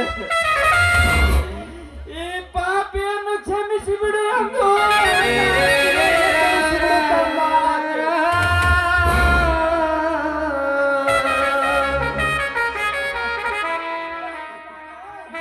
ಅಣ್ಣ, ಎಂತ ತಪ್ಪು ಮಾಡಿದೆ ಅಣ್ಣ, ಎಂತ ತಪ್ಪು ಮಾಡಿದೆ. ಮಾನ ಕಂಜಿ ನಿನ್ನ ಪ್ರಾಣವನ್ನೇ ಪಡೆದೆ ಅಣ್ಣ,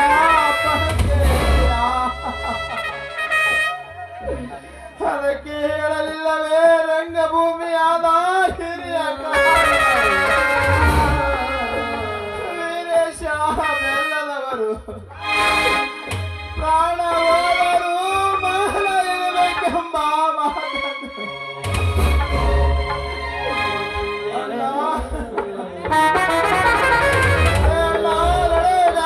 ಹತ್ತಿರ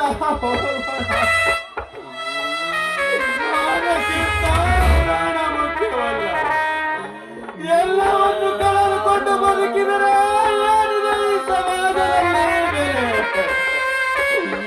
ಹೆಣ್ಣಿನದಾಗಲಿ ಗಂಡಿನದಾಗಲಿ ಒಂದು ಸಾರಿ ಮಾನವನ ಮೇಲೆ ಕತೆ ಅಲ್ಲಿಗೆ ಮುಗಿಯಿತು.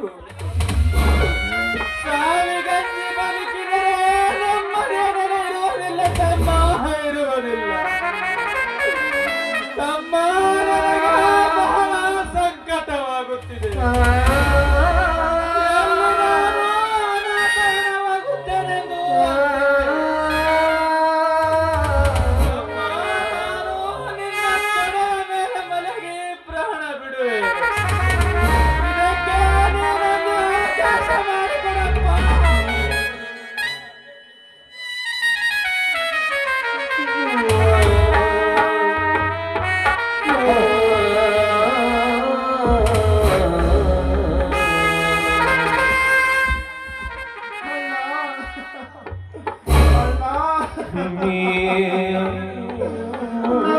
ಅಣ್ಣನನ್ನು ಕಳೆದುಕೊಂಡು ನಾವು ಹೇಗೆ ಬದುಕಿರಬೇಕಲ್ಲ?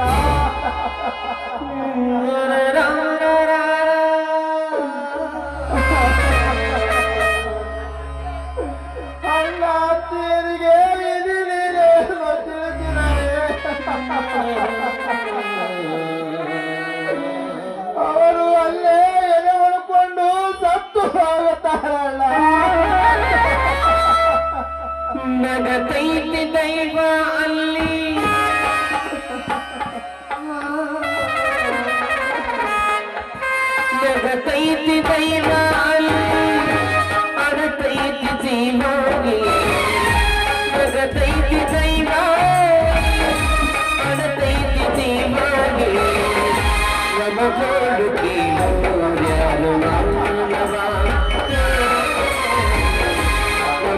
ಗೋಳು ಕೇಳು ಯಾರು ಮಾನವ ಜಗತ್ತೈತೆ ದೈವ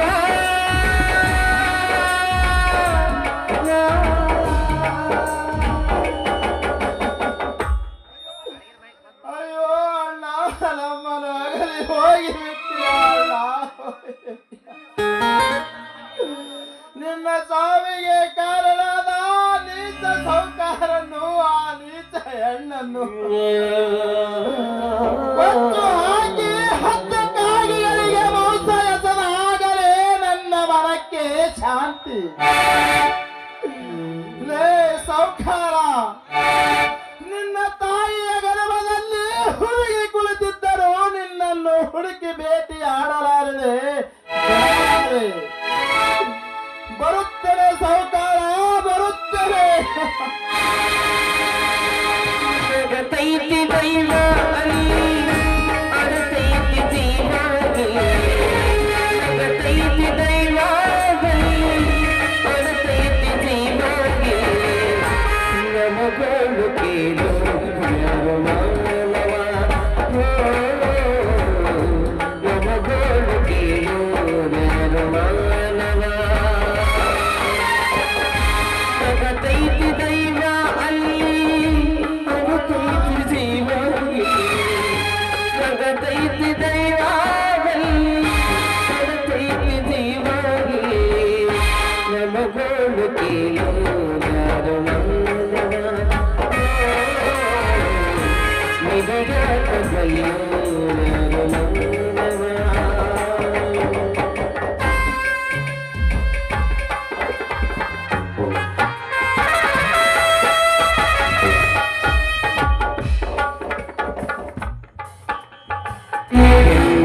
ಹೆಂಗಿದ್ದೀಗೆಂಗಾಗಿಲಿ ನಿನ್ನ ಚಿಂತ ದೂರನಿ ಪ್ರೀತಿ ಮಾಡಿ ಯಾಕೆ ದೂರದಿ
ಶಿಲ್ಪ, ಏಕೆ ನಿನ್ನ ಪ್ರಿಯತಮನು ಮನೆಗೆ ಬಂದ ತಕ್ಷಣ ಓಡಿ ಬಂದು ಹತ್ತಿಕೊಂಡು ನನ್ನಲ್ಲೇ ಹಿಂದೇಕೆ ಮೌನವಾಗಿ ನಿಂತಿರುವೆಯಲ್ಲ?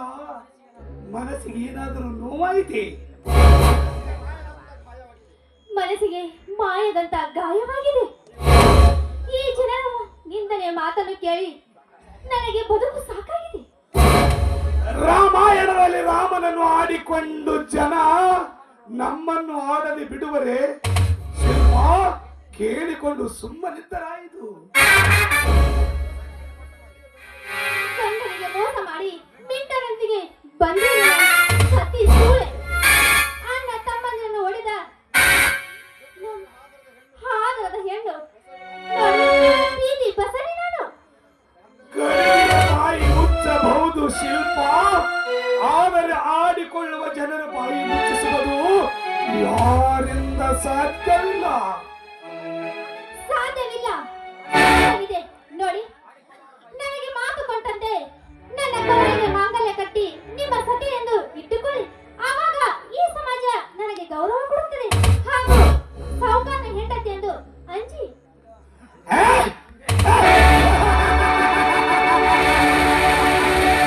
ದೈವ ಸಾಕ್ಷಿಯಾಗಿ, ದೇವರ ಸಾಕ್ಷಿಯಾಗಿ ಕಟ್ಟಿದ ಗಂಡನ ಜೊತೆ ಗರತಿಯಾಗಿ ಬದುಕದೆ ಯೌವನದ ಸೆಳೆತಿಗಾಗಿ, ಮೋಸದ ಯೌವನಕ್ಕಾಗಿ ಮಾತಿಗೆ ಮರುಳಾಗಿ ಕಟ್ಟಿದ ಗಂಡನ ತಾಳಿಯನ್ನು ಕಿತ್ತೊಗೆದು ಈ ಮಿಂಡನೊಡನೆ ಬಂದ ದಿನವೇ ಈ ಜಗದ ಜನರಿಗೆ ಗೊತ್ತಾಯಿತು ನೀನೊಬ್ಬಳ ಮೋಸಗಾರತಿ ಸೂಳೆ ಎಂದು. ನಿನ್ನಂತ ಬಂಡ ರಂಡಿಗೆ ತಾಳಿ ಕಟ್ಟುವುದು ಸಾಧ್ಯವಿಲ್ಲ.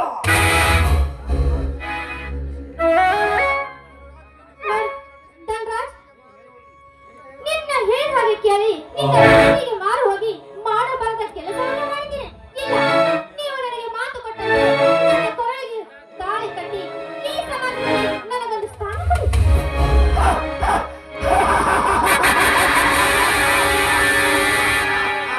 ಶಿಲ್ಪ, ಹೆಣ್ಣಿಗೆ ತಾಳಿ ಕಟ್ಟುವುದು ಹೆಣ್ಣು ಬದುಕಿನಲ್ಲಿ ಮದುವೆಯಾಗುವ ಸಂಭ್ರಮ ಬರುವುದು ಒಂದೇ ಒಂದು ಸಲ.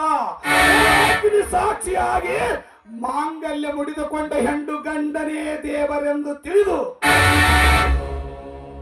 ಕಷ್ಟ ಕಾರ್ಪುಣ್ಯ ನಿಂತ ವ್ಯರ್ಥದಲ್ಲಿ ಎದ್ದು ಕಾಣುವ ತಾಯಿಗೆ ಸಿಗುವುದು ಗರತಿಯ ಸ್ಥಾನ. ಗಂಡನಿಗೆ ಮೋಸ ಮಾಡಿ ವೈಭೋಗದ ಸುಖದ ಸಂಪತ್ತಿನಲ್ಲಿ ನಲಿಯುವ ಮಿಂಡನೊಡನೆ ಬದುಕುವ ನಿನ್ನಂತ ಹೆಣ್ಣಿಗೆ ಅದು ಸಮಾಜದಲ್ಲಿ ಸೂಳೆಯ ಸ್ಥಾನ. ಅದಕ್ಕಾಗಿ ನಿನ್ನಂತ ಹೆಣ್ಣಿಗೆ ತಾಳಿ ಕಟ್ಟುವರೇ? ಅಂದರೆ ನೀನು ಹೇಳುವ ಮಾತು ನಾನು ಈ ಸಮಾಜದಲ್ಲಿ ಸೂಳೆಯಾಗುತ್ತೇನ? ನೀನು ಹೀಗಾಗಿ ಎಲ್ಲ ಕೆಲಸವನ್ನು ಮಾಡಿದ್ದೇನೆ. ಬಣ್ಣಗಳ ಮಾತಾಡಿ ಹಾಗಾಗಿ ನೋಡಿಕೊಳ್ಳುತ್ತೇನೆ ಅಂತ ಹೇಳು ಅಮೃತ ಕೊಡಿಸುತ್ತೇನೆ ಹೇಳಿ ಈಗ ಘೋರ ವಿಷಯವನ್ನು ಕುಡಿಸಿದೀಯ ರಾಕ್ಷಸ.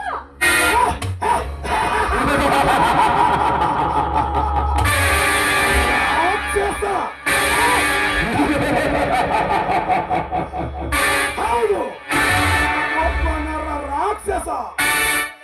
ನೀನು ಬಯಸಿದಂತ ಸುಖನ ನೀಡಿದ್ದಾಗ ನಿನ್ನ ಪಾಲಿಗೆ ನಾನಾಗಿರುವೆ ನಿನ್ನ ಮನದರ್ಥ. ತುಂಬಿರಗಲ್ಲ ಬತ್ತಿ ಹೋದ ಮೇಲೆ, ಸೌಂದರ್ಯದ ಸಕ್ಕು ಕರಗಿದ ಮೇಲೆ, ಮನದಲ್ಲಿ ಕಾಮದ ಕಿತ್ತು ಬತ್ತಿ ಹೋದ ಮೇಲೆ ಎಂದು ನಿನ್ನ ಪಾಲಿಗೆ ನಾನಾದೆ ರಾಕ್ಷಸ. ನನಗೆ ಎದುರಾಗಿ ನಿನ್ನ ಸಾವು ನಿನಗೆ ದೂರಿಲ್ಲ ಸಾವು. ಎಲ್ಲಾದರೂ ಬದುಕುವ ಆಸೆ ನಿನಗಿದ್ದರೆ ಹೋಗು ಭವದೂರ. ಧನ್ರಾಜ್, ನೀವೇ ಹೀಗೆ ಕೈ ಬಿಟ್ಟರೆ ನಾನು ಎಲ್ಲಿ ಹೋಗಲಿ, ಏನು ಮಾಡಲಿ? ನೋಡಿ ಧನ್ರಾಜ್, ನೀವು ಹೇಳ ಹಾಗೆ ನಾನು ನಿಮ್ಮ ಪಾದಧೂಳಿನ ಸಾಕ್ಷಿಯಾಗಿ ಬೀಳುತ್ತೇನೆ. ದಯವಿಟ್ಟು ನನ್ನನ್ನು ಬಿಡಿ ಧನ್ರಾಜ್, ನಿಮ್ಮ ಕಾಲಿಗೆ ಬೀಳುತ್ತೇನೆ. ಶಿಲ್ಪ, ನಾನು ಒಂದು ಸಲ ನಿರ್ಧಾರ ತೆಗೆದುಕೊಂಡಿದ್ದೇನೆಂದರೆ ಅದನ್ನು ಬದಲಾಯಿಸಲು ಸಾಧ್ಯವಿಲ್ಲ. ನಿನ್ನ ಕಾಮದಾನಂತ ಮನ್ಮಥನ ಕೈ ಬೀಸಿ ಕರೆಯಿತು ಸುಖ ನಿನಗೆ ನೀಡಿದೆ. ಕಾಮ ಬತ್ತಿದ ಮೇಲೆ ದಾ ತೀರಿದ ಮೇಲೆ ನಿನಗಿಲ್ಲ ಸ್ಥಾನ. ಈ ಒಳ್ಳೆಯ ಮಾತಿನಿಂದ ಎಲ್ಲಾದರೂ ಹೋಗಿ ಬದುಕಿಕೋ ಭವದೂರ. ಇಲ್ಲವಾದರೆ ನಿನ್ನನ್ನು ಒತ್ತು ಹೊರ ಹಾಕಬೇಕಾಗುತ್ತದೆ. ಎತ್ತರ.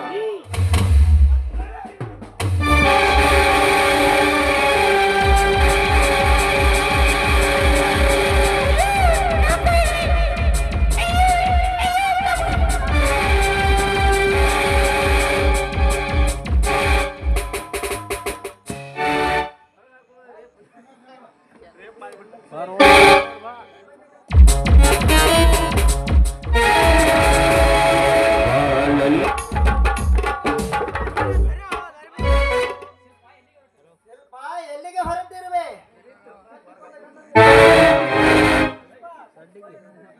ಕಟ್ಟಿಕೊಂಡ ಗಂಡನಿಗೆ ಕೈ ಕೊಟ್ಟು ಇಟ್ಟುಕೊಂಡರು ಕೈ ಬಿಟ್ಟು ಹೋದ. ಅಕ್ಕ ಮಾವನಿಗೆ ಮೋಸ ಮಾಡಿ ಹೋದೆ. ನೋಡಿ, ಈ ಸಮಾಜದಲ್ಲಿ ನನ್ನಂತ ಹೆಣ್ಣು ಬದುಕಬಾರದು. ಹಾಗಾಗಿ ನಾನು ಆತ್ಮಹತ್ಯೆ ಮಾಡಿಕೊಳ್ಳಲು ನಿನಗೆ ಯಾರಿಂದ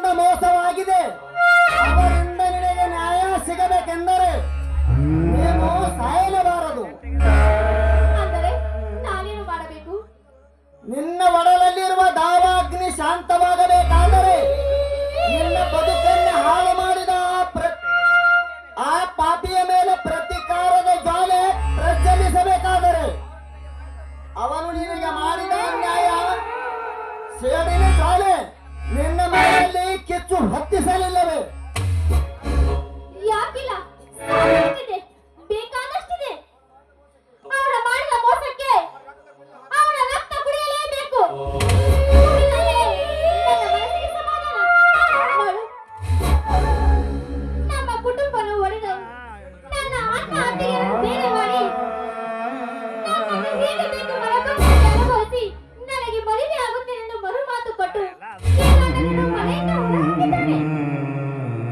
ನೋಡು, ನಾನು ಮುತ್ತೈದೆಯಾಗಿ ಬಾಳಬೇಕಂತ ತಿಳಿದುಕೊಂಡಿದ್ದೆ. ನನ್ನ ಮುತ್ತೈದೆ ತನವನ್ನೇ ಕಳೆದುಕೊಂಡು ನನ್ನನ್ನು ರಂದೆಯಾಗಿ ಮಾಡಿದ್ದಾನೆ. ನನ್ನ ಗಂಡನ ಶಾಪ ನನಗೆ ತಟ್ಟಕ್ಕಿಂತ ಮುಂಚೆನೆ ನಾನು ಆತ್ಮಹತ್ಯೆ ಮಾಡಿಕೊಂಡು ಜೀವವನ್ನು ಕಳೆದುಕೊಳ್ಳುತ್ತೇನೆ.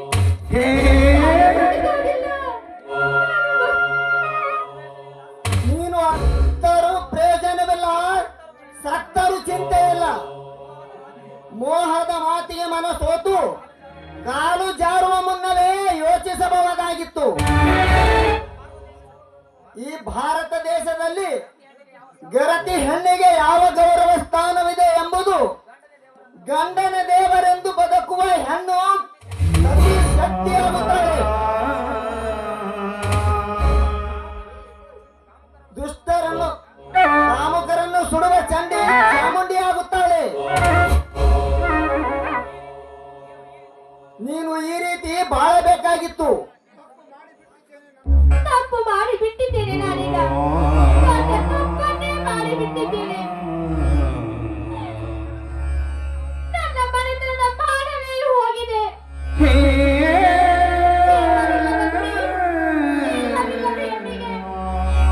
ಸಮಾಜದಲ್ಲಿ ಗೌರವವಿಲ್ಲ. ಇಲ್ಲ, ನಾನು ಈ ಭೂಮಿ ಮೇಲೆ ಬದುಕಬಾರದು. ನಾನು ಸಾಯಬೇಕೆಂದು ನಿರ್ಧಾರ ಮಾಡಿದ್ದೇನೆ. ಒಡೆದ ಮುತ್ತು ಹೋದ ಹೊತ್ತು ಕಳೆದುಕೊಂಡ ಹೆಣ್ಣಿನ ಶೀಲ ಮರಳಿ ಪಡೆಯಲು ಎಂದಿಗೂ ಸಾಧ್ಯವಿಲ್ಲ. ನೀನು ಸಾಯುವ ಮೊದಲು ಯೋಚಿಸು. ಮತ್ತೊಂದು ಹೆಣ್ಣಿನ ಬಾಳು ನಿನ್ನಂತೆ ಹಾಳಾಗಬಾರದೆಂದು ನಿನಗನಿಸಿದರೆ ಅವನ ಕತೆ ಮುಗಿಸು. ಅವನ ಸಾವಿನಿಂದ ನಿನ್ನ ಮನಕ್ಕೆ ಶಾಂತಿ ಆದರೂ ಆಗಬಾರದು. ನಿಜ, ಅವನನ್ನು ಕೊಲೆ, ನಂತರ ನಾನು ಸಾಯುತ್ತೇನೆ. ಯಾಕಂದರೆ ನನ್ನಂತ ಅಮಾಯಕ ಹೆಣ್ಣು ಮಕ್ಕಳ ಜೀವನ ಹಾಳಾಗಬಾರದು. ಅವನನ್ನು ಕೊಂದಾಗಲೇ ನನ್ನ ಸೇಡು ತಿರುವುದು. ನನ್ನ ಸೇಡು ತೀರಿಸಿಕೊಳ್ಳಲು ಸಂಚರಿಸಿ ಉಳಿಯುತ್ತದೆ. ಸಬ್ಬಾಸ್, ಮೆಚ್ಚಿದ ನಿನ್ನ ನಿರ್ಧಾರಕ್ಕೆ. ಒಡಲಲ್ಲಿ ವಿಷವ ತುಂಬಿಕೊಂಡು ರೋಷ ತುಂಬಿದ ಹೃದಯದಿಂದ ಅವನ ಮನೆಗೆ ಬಾ. ನಾ ಕೊಟ್ಟ ಪಿಸ್ತೂಲಿಂದ ಅವನಿಗೆ ಗುಂಡು ಹಾಕಿ ಕೊಲ್ಲುವ ಗಂಡದೆಯ ಹೆಣ್ಣಾಗು. ಅಂದರೆ ಆ ದನಗಳ ದುಶ್ಯಾಸನಂತ ದುಷ್ಟರು ಅಂತ್ಯವಾಗಲಿ. ಈ ಊರಿನಲ್ಲಿ ಶಾಂತಿಯ ದೀಪ ಹಚ್ಚಲಿ. ಅಂದರೆ ಆ ದನ ನಿನಗೆ ಪರಮ ವೈರಿನ. ಹೌದು, ನಾನು ಆ ಧನರಾಜನ ಪರಮವೈರಿ. ಮಹಾಭಾರತದಲ್ಲಿ ಕೌರವರೊಂದಿಗೆ ಇದ್ದೆ ಅಂತ ನಟಿಸಿ ಅವರ ಕುಲವನ್ನೇ ನಾಶ ಮಾಡಿದ ಶಕುನಿ ನಾನು. ಅವನಿಂದ ಅಮೋಹಿತನಾಗಿ ನೋವನ್ನು ಸಹಿಸಿಕೊಂಡು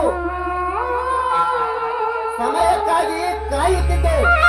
ಆ ಸಮಯ ಈಗ ಕೂಡಿ ಬಂದಿದೆ. ನೀನು ಹೆದರಬೇಡ, ನಾನು ನಿನ್ನ ಜೊತೆ ಇರುತ್ತೇನೆ. ನಡೆಯಮ್ಮ, ಹೋಗೋಣ.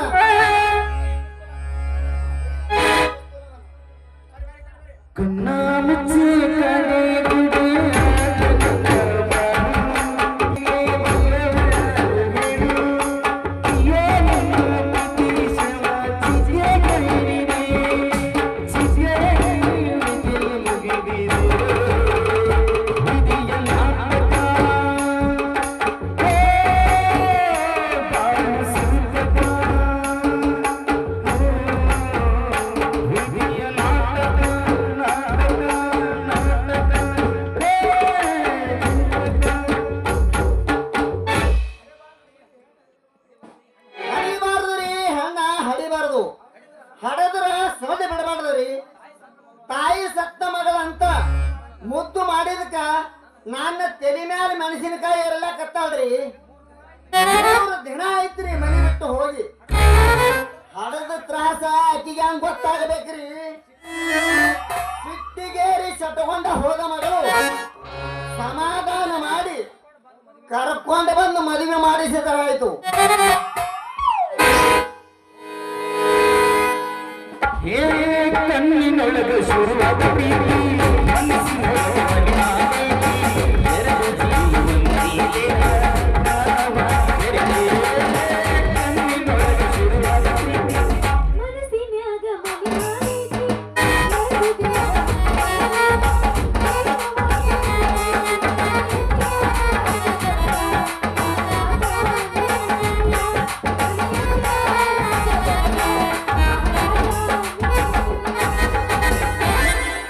ಅಲ್ರಿ ಆ ಪರಮೇಶಿ ಎಲ್ಲಿ ಹೋತು ಅಂತೀನಿ. ಜೋಕ್ಮಾರ ಹಳೆ ಜೋಕ್ಮಾರ ಅಲ್ಲ, ಮದ್ವಿ ಹಾರ ತಗೊಂಡ್ ನಾ ಹೊಂಟೇನಿ. ಬಾ ಅಂದ್ರ ತಾಳಿ ತರಾಕ್ ಹೋಗ್ತಾನ, ತಿನ್ನಾದ್ರೂ ಬಂಗಾರ ಬರವಲ್ಲ. ಬರ್ಬೇಕಂತ ಅಂತಿದೆ. ಪಂಚಾಯತ್ಯಾಗ ನಮ್ಮ ಸಾಬರು ಬಂದ್ರೆ ಕುಡಿಯೋ ಮೇಡಮ್ ಮತ್ತು ಚಂದೋಳ ಫೋನ್ ಮಾಡಿದ್ರು. ಬರ್ಬೇಕಂದ್ರೆ ಇಟ್ಟು ಲೇಟ್ ಆಯ್ತು ನೋಡಿ. ಈ ತಾಳಿ ಕಟ್ಟು ಮುಂದೆ ತಾಳಿ ಕಟ್ಟು ಮುಂದೆ ಪಂಚಾಯತಿ ಕೆಲಸ ಇರ್ತಾವು. ಮದಿನ ಮಾಡ್ಕೊಂಡು ಬಿಡೋಣ ಅವತ್ತ. ಮತ್ತ ಮಂದಿ ಮಕ್ಕಳಿಂದ ಮದುವೆ ಹೇಳ್ಕೊಡಿ. ಹೇ ಕಣ್ಣಿನೊಳಗ ಶುರುವಾದ ಪ್ರೀತಿ ಮನಸ್ಸಿನೊಳಗ ಮರಿಯಾದೈತಿ. ಎರಡು ಜೀವನದೀಲೆ ನಾವ ಬೆರೆತೆ. ನನ್ನ ಹೃದಯ ಒಳಗ ನಾನಿ ಗೆಳತಿ. ನನ್ನ ಹೃದಯ ಒಳಗ ನಾನಿ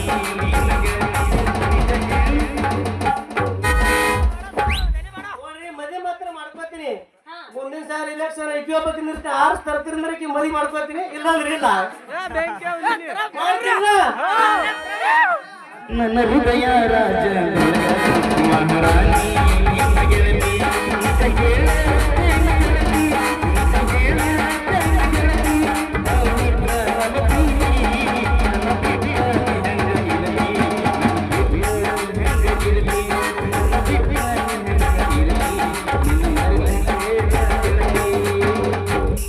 ನಮ್ಮಪ್ಪ ಅಳಿಯಾಗ ತಂದ ಈ ತೊಲಿ ಚೈನಾ ಮಾಡಿಟ್ಟಿದ. ಅದನ್ನ ನಮ್ಮ ಅಪ್ಪನ ತುಡಿಗೆ ತಂದ ನಿನಗ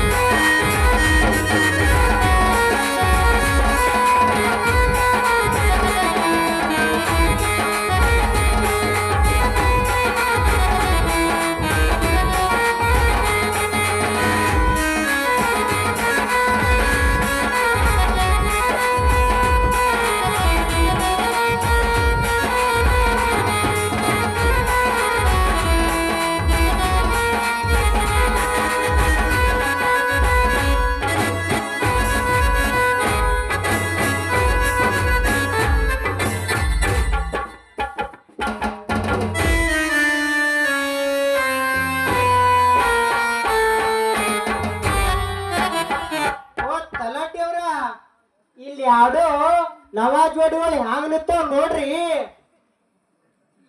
ಬ್ಯಾಡವ ಬ್ಯಾಡ ವ್ಯಾಪಾರ ಮಾಡಾಕಂತ ಹೇಳಿದ್ರ ಎಲ್ಲಿ ಕೇಳ್ತಾಳ್ರಿ ನನ್ನ ಮಗಳ ಪಾರವ್ವ. ನನ್ನ ಮಾತು ಆ ಪಂಚಾಯತಿ ಪರಮೇಶಿ ನನ್ನ ಮಗಳಿಗೆ ಮಳ್ಳ ಮಾಡಿ ಎಲ್ಲಿಗೆ ಕರ್ಕೊಂಡು ಹೋಗ್ಯಾನ ಅಂತೀನಿ.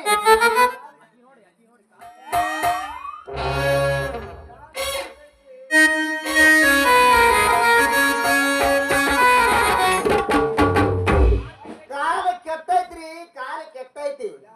ಯಾವಾಗ ತಿಕ್ಕುದು ಮೊಬೈಲ್ ಬಂದು ಎಳಿ ವಯಸ್ಸಿನ ಹುಡುಗ ಹುಡುಗಿಯರು ಕೈ ಸೇರಿದ ಪ್ರಭಾವ ಇವತ್ತು ಈ ನಡು ರಸ್ತ್ಯಾಗ ಮಾಯ ಮರ್ಯಾದೆ ಬಿಟ್ಟು ನಿಂತಾವ. ಏ ಯವ್ವ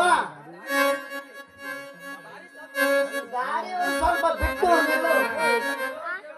ನಿಮಗೆ ಹೇಳವ್ರು ಕೇಳವ್ರು ಅವ್ವ ಅಪ್ಪ ಆದಾರ ಏನ್ ಹೋಗ್ಯಾರ. ಓ ತಲಾಟಿ ಅವ್ರ ಯಾರೋ ಇಬ್ರು ನವ ಜೋಡಿ ಹ್ಯಾಂಗ್ ನಿಂತಾವ್ ನೋಡ್ರಿ. ಹೊಸ್ದಾಗಿ ಶಾದಿ ಮಾಡ್ಕೊಂಡು ಕೂಡಿ ಬಂದಾಗ ಹಡದ ತಾಯಿ ತಂದಿ ಸಿಗಲಿಲ್ಲ ಹಿರಿಯರು ಅನಾಥರ ದಂಪತಿಗಳಿಗೆ ಮಾಡ್ತಿ ಅಂದ್ರೆ ಒಳ್ಳೇದು. ಯವ್ವ ನೀನು ನನ್ನ ಮಗಳ ಇದ್ದಂಗ. ವರ್ಷ ತುಂಬಿದ್ರ 12 ಡಜನಕ್ಕ 20 ಡಜನ ಮಕ್ಕಳ ಹಡಿ 100 ಸುತ್ತ ಮಾಡು.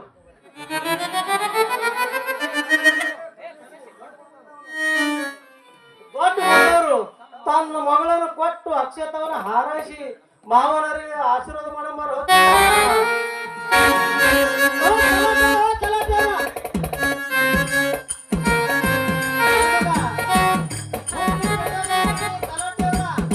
ಮಂಗ್ಯ ಸುಳಿ ಮಕ್ಳು ಯಾರು ಹೇಳ್ತಾಳೆ ಜರ ನೋಡಿ ನೋಡ್ರಿ. ನೋಡೇ ಮಾಡಿ ನೋಯಪ್ಪ ಯವ್ವ ಮಗಳ ಪಾರವ್ವ ಕಣ್ಣ ಮಣ್ಣು ಹಾಕಿ ಅನಾಥ ಮಕ್ಕಳಂತ ಸುಳ್ಳು ಹೇಳಿ ಮೋಸ ಮಾಡಿದಿ. ಅದ್ದೂರಿಯಾಗಿ ಮದುವೆ ಮಾಡ್ಬೇಕಂತ ಕರ್ಕೊಂಡು ಹೋಗಕ್ ಬಂದ್ರ ನನ್ನ ಕೈಯ ಕೊಟ್ಟೆಲ್ಲವ ಬಂದ್ನಿ ಊಟ. ನಿನ್ನ ಕೈಲಿ ಏನ್ ಹಾಕಿದಿಲ್ಲ, ಹೆಂಗಿದ್ರು ಐತಿಲ್ಲ, ಪಂಚಾಯತಿ ಡ್ಯೂಟಿ ಐತಿ, ಅದಕ್ಕ ಮೆಟ್ಟಿಗೆ ಹತ್ತೀನಿ. ನನ್ನ ಕೈಲಿ ಏನೂ ಆಗಲ್ಲ, ಆಗಲ್ಲ, ಖರ್ಚು ಮಾಡೋದೂ ಆಗಲ್ಲ.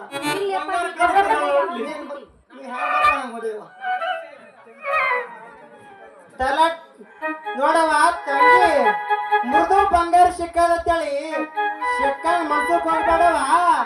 ವರ್ಷ ತುಂಬದ್ರೊಳಗ ಅವಳಿ ಜೋಳಿ 2 ಹೆಣ್ಣು ಮಕ್ಕಳು ಆಡ್ದು ನನಗೆ ಕೊಡ್ಬೇಕು ನೋಡ್ರಪ್ಪ. ಯಾವುದೇ ವ್ಯಕ್ತಿ ಆಗ್ಲಿ ವಸ್ತು ಆಗ್ಲಿ ಬಲಾತ್ಕಾರದಿಂದ ಹೊಲಿಸ್ಕೊಳ್ಳಕ್ಕ ಆಗಂಗಿಲ್ಲ.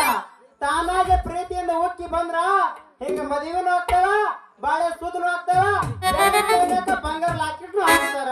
ಪ್ರೀತಿ ಪ್ರೇಮದ ವಿಷಯದಲ್ಲಿ ಯಾರ್ಯಾರಿಗೆ ಒತ್ತಾಯ ಮಾಡ್ಬೇಡ್ರಪ್ಪ. ಒತ್ತಾಯ ಮಾಡಿದ್ರ ಅಂದ್ರ ನನ್ನಂಗ ಹೇಳೋರು ತಿರುಗೋದು ಗ್ಯಾರಂಟಿ. ಗಲಾಟೆ ಅವ್ರ ನಡೀರಿನ ಗೌರ್ಕೆ ಗ್ರಾಮದ ಪಾವನ ಮಲ್ಲಿಕಾರ್ಜುನ ಸನ್ನಿಧಾನಕ್ಕೆ ಹೋಗೋಣ. ನಿಮ್ಮ ತಾಳ ತಂಬುರಿ ತಗೋರಿ, ಇನ್ನೊಂದ್ರ ಆಶೀರ್ವಾದ ಮಾಡಿದ್ರೆ ಮಾಡಿ ಮಕ್ಕಳಿಗೆ ಇಬ್ರು ಹಾಯಂಗ.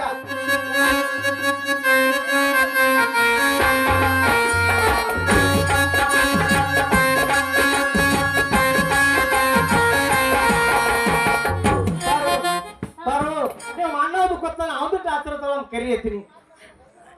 ಅಲ್ಲಿ ಕೂತ ನೋಡು, ನೀರು ಹಿಡ್ಕೊಂಡು ಬಾ ಅವ್ರಿಗೆ. ಮಾಮ ಮಾಮ ಅಲ್ವಾ?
ಹಾಡು ತೀರಿತು ಗಂಗಾ ಜಲಧಾರೆಯಾಗಿ ಉಕ್ಕಿ ಜುಳು ಆಗಿ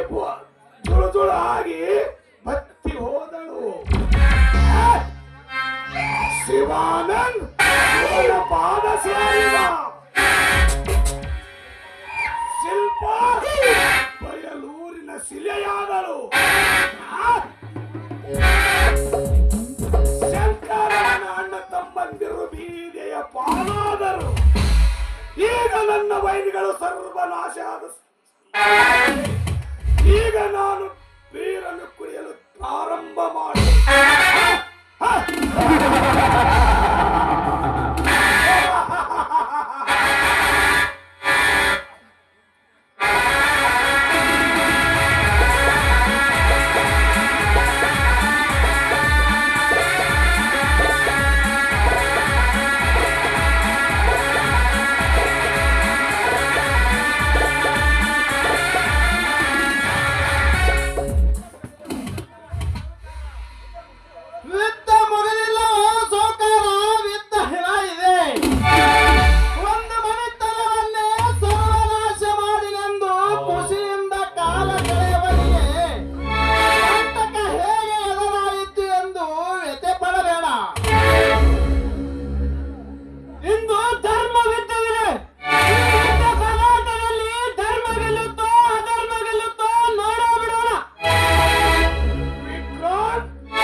ನಿಮಗೆ ಜೀವದಾನ ಮಾಡಿದ್ದೇನೆ.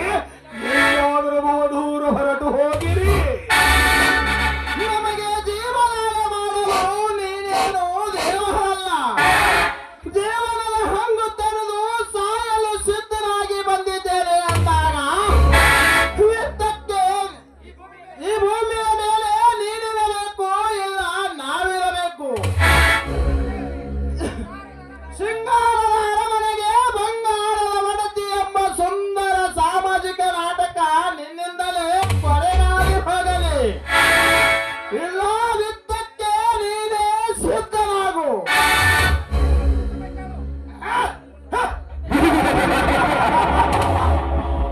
ಯುದ್ಧದಲ್ಲಿ ಸಾಯುವನು ನಾನಲ್ಲ, ನೀವು. ನಿಮ್ಮಂತ ಹೇದಿಗಳನ್ನು ಜೀವಂತ ಕಡಿದು ಅರಮನೆಯನ್ನು ಕಟ್ಟಿರುವೆನು. ನಿಮ್ಮಂತ ಪುಣ್ಯ ಹೇಡಿಗಳನ್ನು ಹೇಳಿಕೊಳ್ಳುವ ಗಂಡ ನಾನಲ್ಲ.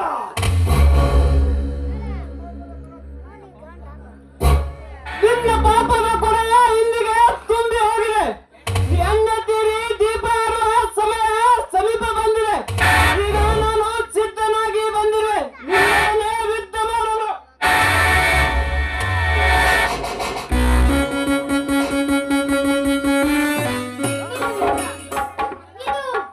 ನನ್ನ ಬೇಟೆ ನೋಡು, ನೀನು ಈ ರೀತಿ ಅವನನ್ನು ಕೊಂದು ಕಾನೂನನ್ನು ಕೈಗೆ ಸೇರಿಸಿಕೊಳ್ಳುತ್ತೀಯ.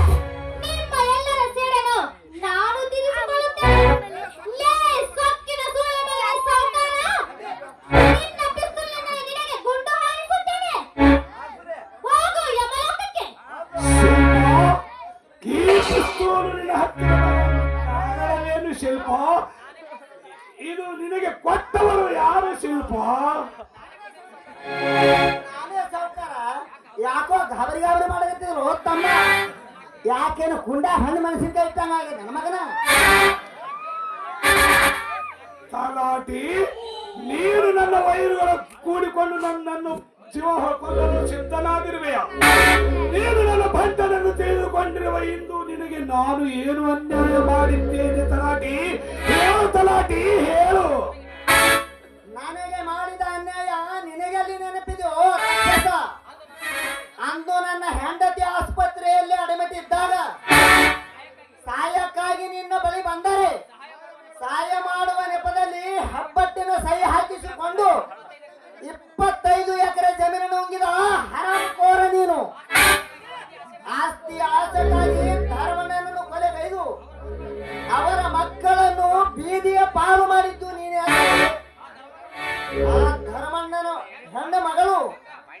ಗಂಗಾ ಶಂಕರನ ಧರ್ಮ ಪತ್ನಿಯಾಗಿ ಆಕೆಗೆ ಸೇರಿದಳು.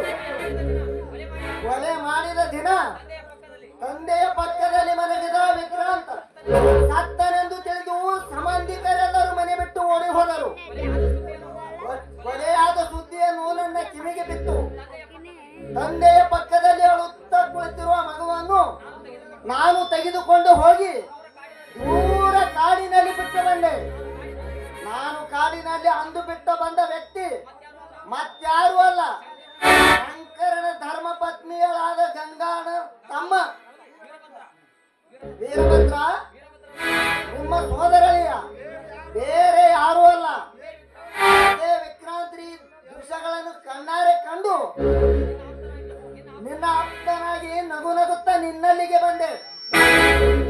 ನಿನ್ನ ಅಂತ್ಯಕ್ಕಾಗಿ ಶಿಲ್ಪಗಳನ್ನು ಮರಳಿ ಮನೆಗೆ ತಂದಿರುವೆ. ಎಷ್ಟೋ ಜನರನ್ನು ಕೊಂದ ಈ ನಿನ್ನ ಪಿಸ್ತೂಲವನ್ನು ನಾನೇ ಅಪಹರಿಸಿ ಅವಳ ಕೈಯಲ್ಲಿ ಕೊಟ್ಟಿರುವೆ. ನಿನ್ನನ್ನು ಕೊಲೆ ಮಾಡಲೆಂದು ಧನರಾಜ ಅಂದು ಬಡವರ ಬದುಕಿನ ಜೊತೆ ಚೆಲ್ಲಾಟವಾಡಿ ಅವರ ಕಣ್ಣೀರವನ್ನು ಸುರಿಸುವುದನ್ನು ಕಂಡು ಕೈಕೆ ಹಾಕಿ ನಗುತ್ತಿದ್ದೆಯಲ್ಲ ಒಬ್ಬಳಿ ಮಗನ. ಸಾವನ್ನು ಕಂಡು ನಾನು ನಗುತ್ತೇನೆ, ಸಂತೋಷ ಪಡುತ್ತೇನೆ. ಸ್ವಲ್ಪ ತಡ ಮಾಡಬೇಡ, ಹಾರಿಸು ಮಗನ ಗುಂಡನು. ಶಿಲ್ಪ, ನನ್ನನ್ನು ಕೊಲ್ಲಬೇಡ ಶಿಲ್ಪ, ಕೊಲ್ಲಬೇಡ. ಈ ಜನರ ಸಾಕ್ಷಿಯಾಗಿ ನಿನ್ನನ್ನು ತಾಳಿ ಕಟ್ಟುತ್ತೇನೆ.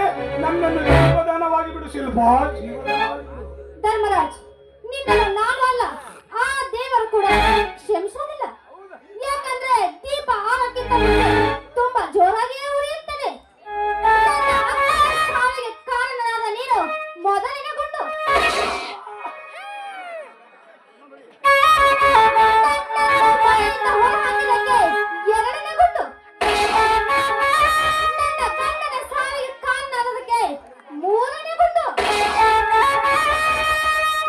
ದೇವರಂತ ನನ್ನ ಗಂಡನಿಗೆ ಮೋಸ ಮಾಡಿ ಪಾಪಿ ಈ ಭೂಮಿ ಮೇಲೆ ಬದುಕಬಾರದು.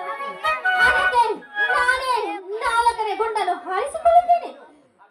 ಅತ್ತಿಗೆ! ಅಪ್ಪ!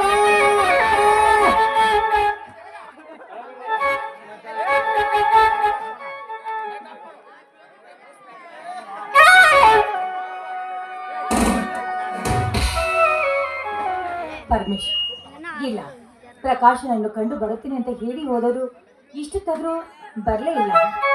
ನೋಡಪ್ಪ, ಹೇಗಿದ್ದ ಮನೆತನ ಹೇಗಾಯ್ತು, ಈ ಮನೆತನ ಪರಿಸ್ಥಿತಿ ಏನಾಯ್ತು ಅಂತ. ಅಕ್ಕವ್ರೆ, ನೀವು ಮಕ್ಕಳ ಮೈದನರನ್ನು ನಂಬಿದ್ದವರು ಮೋಸ ಮಾಡಿದ್ರಲ್ಲ ತಾಯಿ. ಆ ನೇತನ ಸಾಕಿದ ನಾಯಿ ತನ್ನ ನೇತನಿಂದ ಯಜಮಾನನ ಮನೆ ಕಾಯುತ್ತದೆ. ಪಶು ತನ್ನ ಸಾಕಿದವರಿಗೆ ಹಾಲು ಮಜ್ಜಿಗೆ ಮೊಸರು ಬೆಣ್ಣೆ ತೀಡುತ್ತದೆ. ಮನುಷ್ಯ ಹಾಗಲ್ಲ ತಾಯಿ, ನಂಬಿದವರಿಗೆ ಚೂರಿ ಹಾಕುತ್ತಾನ ತಾಯಿ, ಬೆನ್ನಿಗೆ ಚೂರಿ ಹಾಕಿದ ನಿಮಗೆ. ಮೈದುನರೆಂದರೆ ಮಕ್ಕಳ ಸರಿ ಸಮಾನ ಅಂತ ಗಂಡ ಹೆಂಡತಿ ಜೀವನ ಇದ್ದು ಜೀವನ ಮಾಡ್ತಾ ಇದ್ದೀವಿ. ಉಪವಾಸ ಇದ್ದು ಅವರನ್ನು ಬೆಳೆಸಿ ದೊಡ್ಡವರಾಗಿ ಮಾಡಿದ್ದೀವಿ. ಹಾಗೆ ಪ್ರಕಾಶನ್ಗೆ ವಿದ್ಯೆ ಕಲಿಸಬೇಕಾದ್ರೆ ಕಷ್ಟ ಬಂತು ಅಂತ ನನ್ನ ತವರು ಮನೆಯವರು ಕೊಟ್ಟ ಬಂಗಾರದ ಬಳಿಗಳನ್ನು ಮಾರಿ ವಿದ್ಯಾ ಬುದ್ಧಿಯನ್ನು ಕೊಟ್ಟಿವಿ. ಆದ್ರೆ ಏನ್ ಮಾಡೋದು, ಆ ದೇವರು ನಮ್ಮಿಂದ ಎಲ್ಲರನ್ನು ದೂರಾಗಿ ಮಾಡಿದ್ರು. ಅವರು ಮನುಷ್ಯರಲ್ಲ, ಮನುಷ್ಯ ರೂಪದಲ್ಲಿರುವ ಪಶುಗಳು. ಅಕ್ಕನವ್ರೆ, ಅಣ್ಣನವರು ಒಂದೇ ಬಿಟ್ರಲ್ಲ.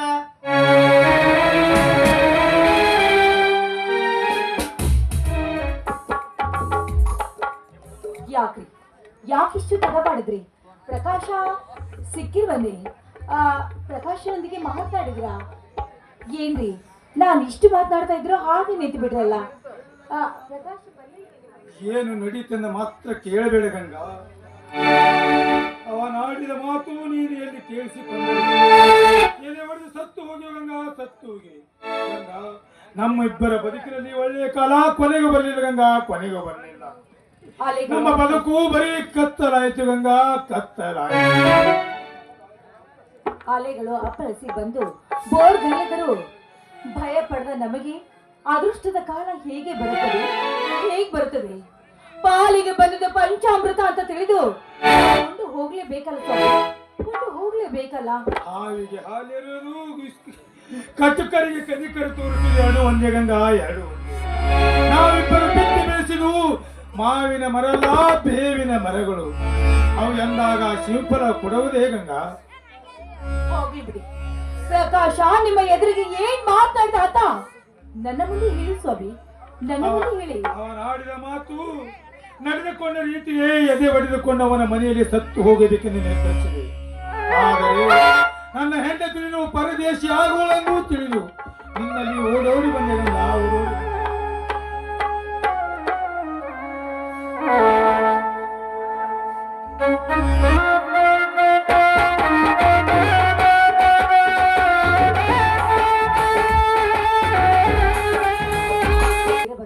ವಿಷಯ ಏನಾಯ್ತು ಅಂತ ಅಣ್ಣ ಅತ್ತಿಗೆ ನನಗೆ ಆಶೀರ್ವಾದ ಮಾಡಿ. ಅಣ್ಣ, ಅಪರಾಧಿ ಯಾರು ಎಂದು ಈ ಸಮಾಜಕ್ಕೆ ತೋರಿಸಬೇಕೆಂದು ನಾನು ನಿಮ್ಮ ಮನೆ ಕಡೆ ಮುಖ ತೋರಿಸಲಿಲ್ಲ. ಅಪರಾಧಿ ನಾನಲ್ಲಣ್ಣ, ನಾನು ಅಪರಾಧಿ ಅಲ್ಲ. ನನ್ನ ಮೇಲೆ ಅಪರಾಧ ಹೊರಿಸಿದ ಶಿಲ್ಪ ಅತ್ತಿಗೆ ತನ್ನ ಪಾಪಕ್ಕೆ ಪ್ರಾಯಶ್ಚಿತ್ತ ಮಾಡಿಕೊಂಡು ದುಡಿಸಿದ ಸೌಕಾರನನ್ನು ಕೊಂದು ತಾನು ಗುಂಡು ಹಾಕಿ ಸತ್ತು ಹೋದಳು. ಸಾಯೋ ಮುಂದ ಶಿವಾನಂದಣ್ಣ ಅಣ್ಣ ಅತ್ತಿಗರಿಗೆ ಮೋಸ ಮಾಡಿ ಬಿಟ್ಟೆನೆಂದು ಕಣ್ಣೀರು ಸುರಿಸಿ ಲೋಕ ಸಂಚಾರವನ್ನೇ ಜೇಜಿಸಿ ಬಿಟ್ಟಿದ್ದನಣ್ಣ.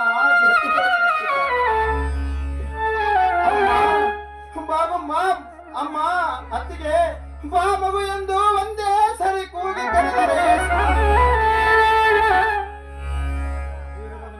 ವೀರಭದ್ರ, ನೀನ್ ಎಂತನು ಅಂತ ನನಗೆ ಮೊದಲೇ ಗೊತ್ತಿತ್ತು ರೀ. ನೀವು ನನ್ನ ಮಾತನ್ನು ಕೇಳಿ ದುಡುಕಿ ಮಹಾ ತಪ್ಪನ್ನು ಮಾಡಿಬಿಟ್ರಲ್ಲ, ಈಗ್ಲಾದ್ರೂ ಅರ್ಥವಾಯ್ತಲ್ಲ ವೀರಭದ್ರ ಎಂತವನು ಅಂತ.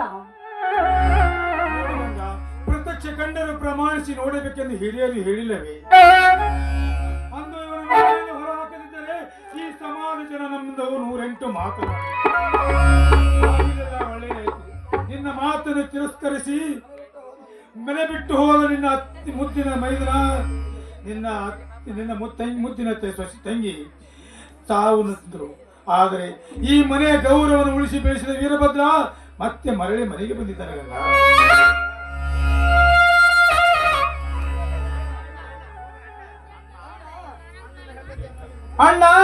ಅಣ್ಣನ ಹೆಂಡತಿಯನ್ನು ನಂಬಿ ಮನೆ ಬಿಟ್ಟು ಹೋದ ಶಿವಾನಂದಣ್ಣ ಮಾನಕಂಜಿ ತನ್ನ ಪ್ರಾಣವನ್ನೇ ತ್ಯಾಗ ಮಾಡಿಬಿಟ್ಟಿದ್ದಾನೆ.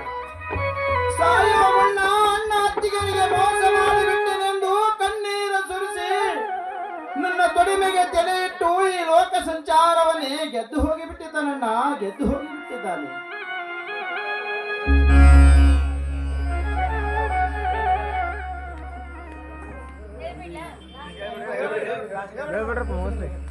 ಅಣ್ಣ, ನನ್ನಂತ ನೀತ, ನನ್ನಂತ ಮೂರ್ಖ ಮಹಾಪಾಪಿ ಜಗತ್ತಿನಲ್ಲಿ ಇಲ್ಲಣ್ಣ. ನನ್ನ ತಪ್ಪನ್ನು ಕ್ಷಮಿಸೋಣ,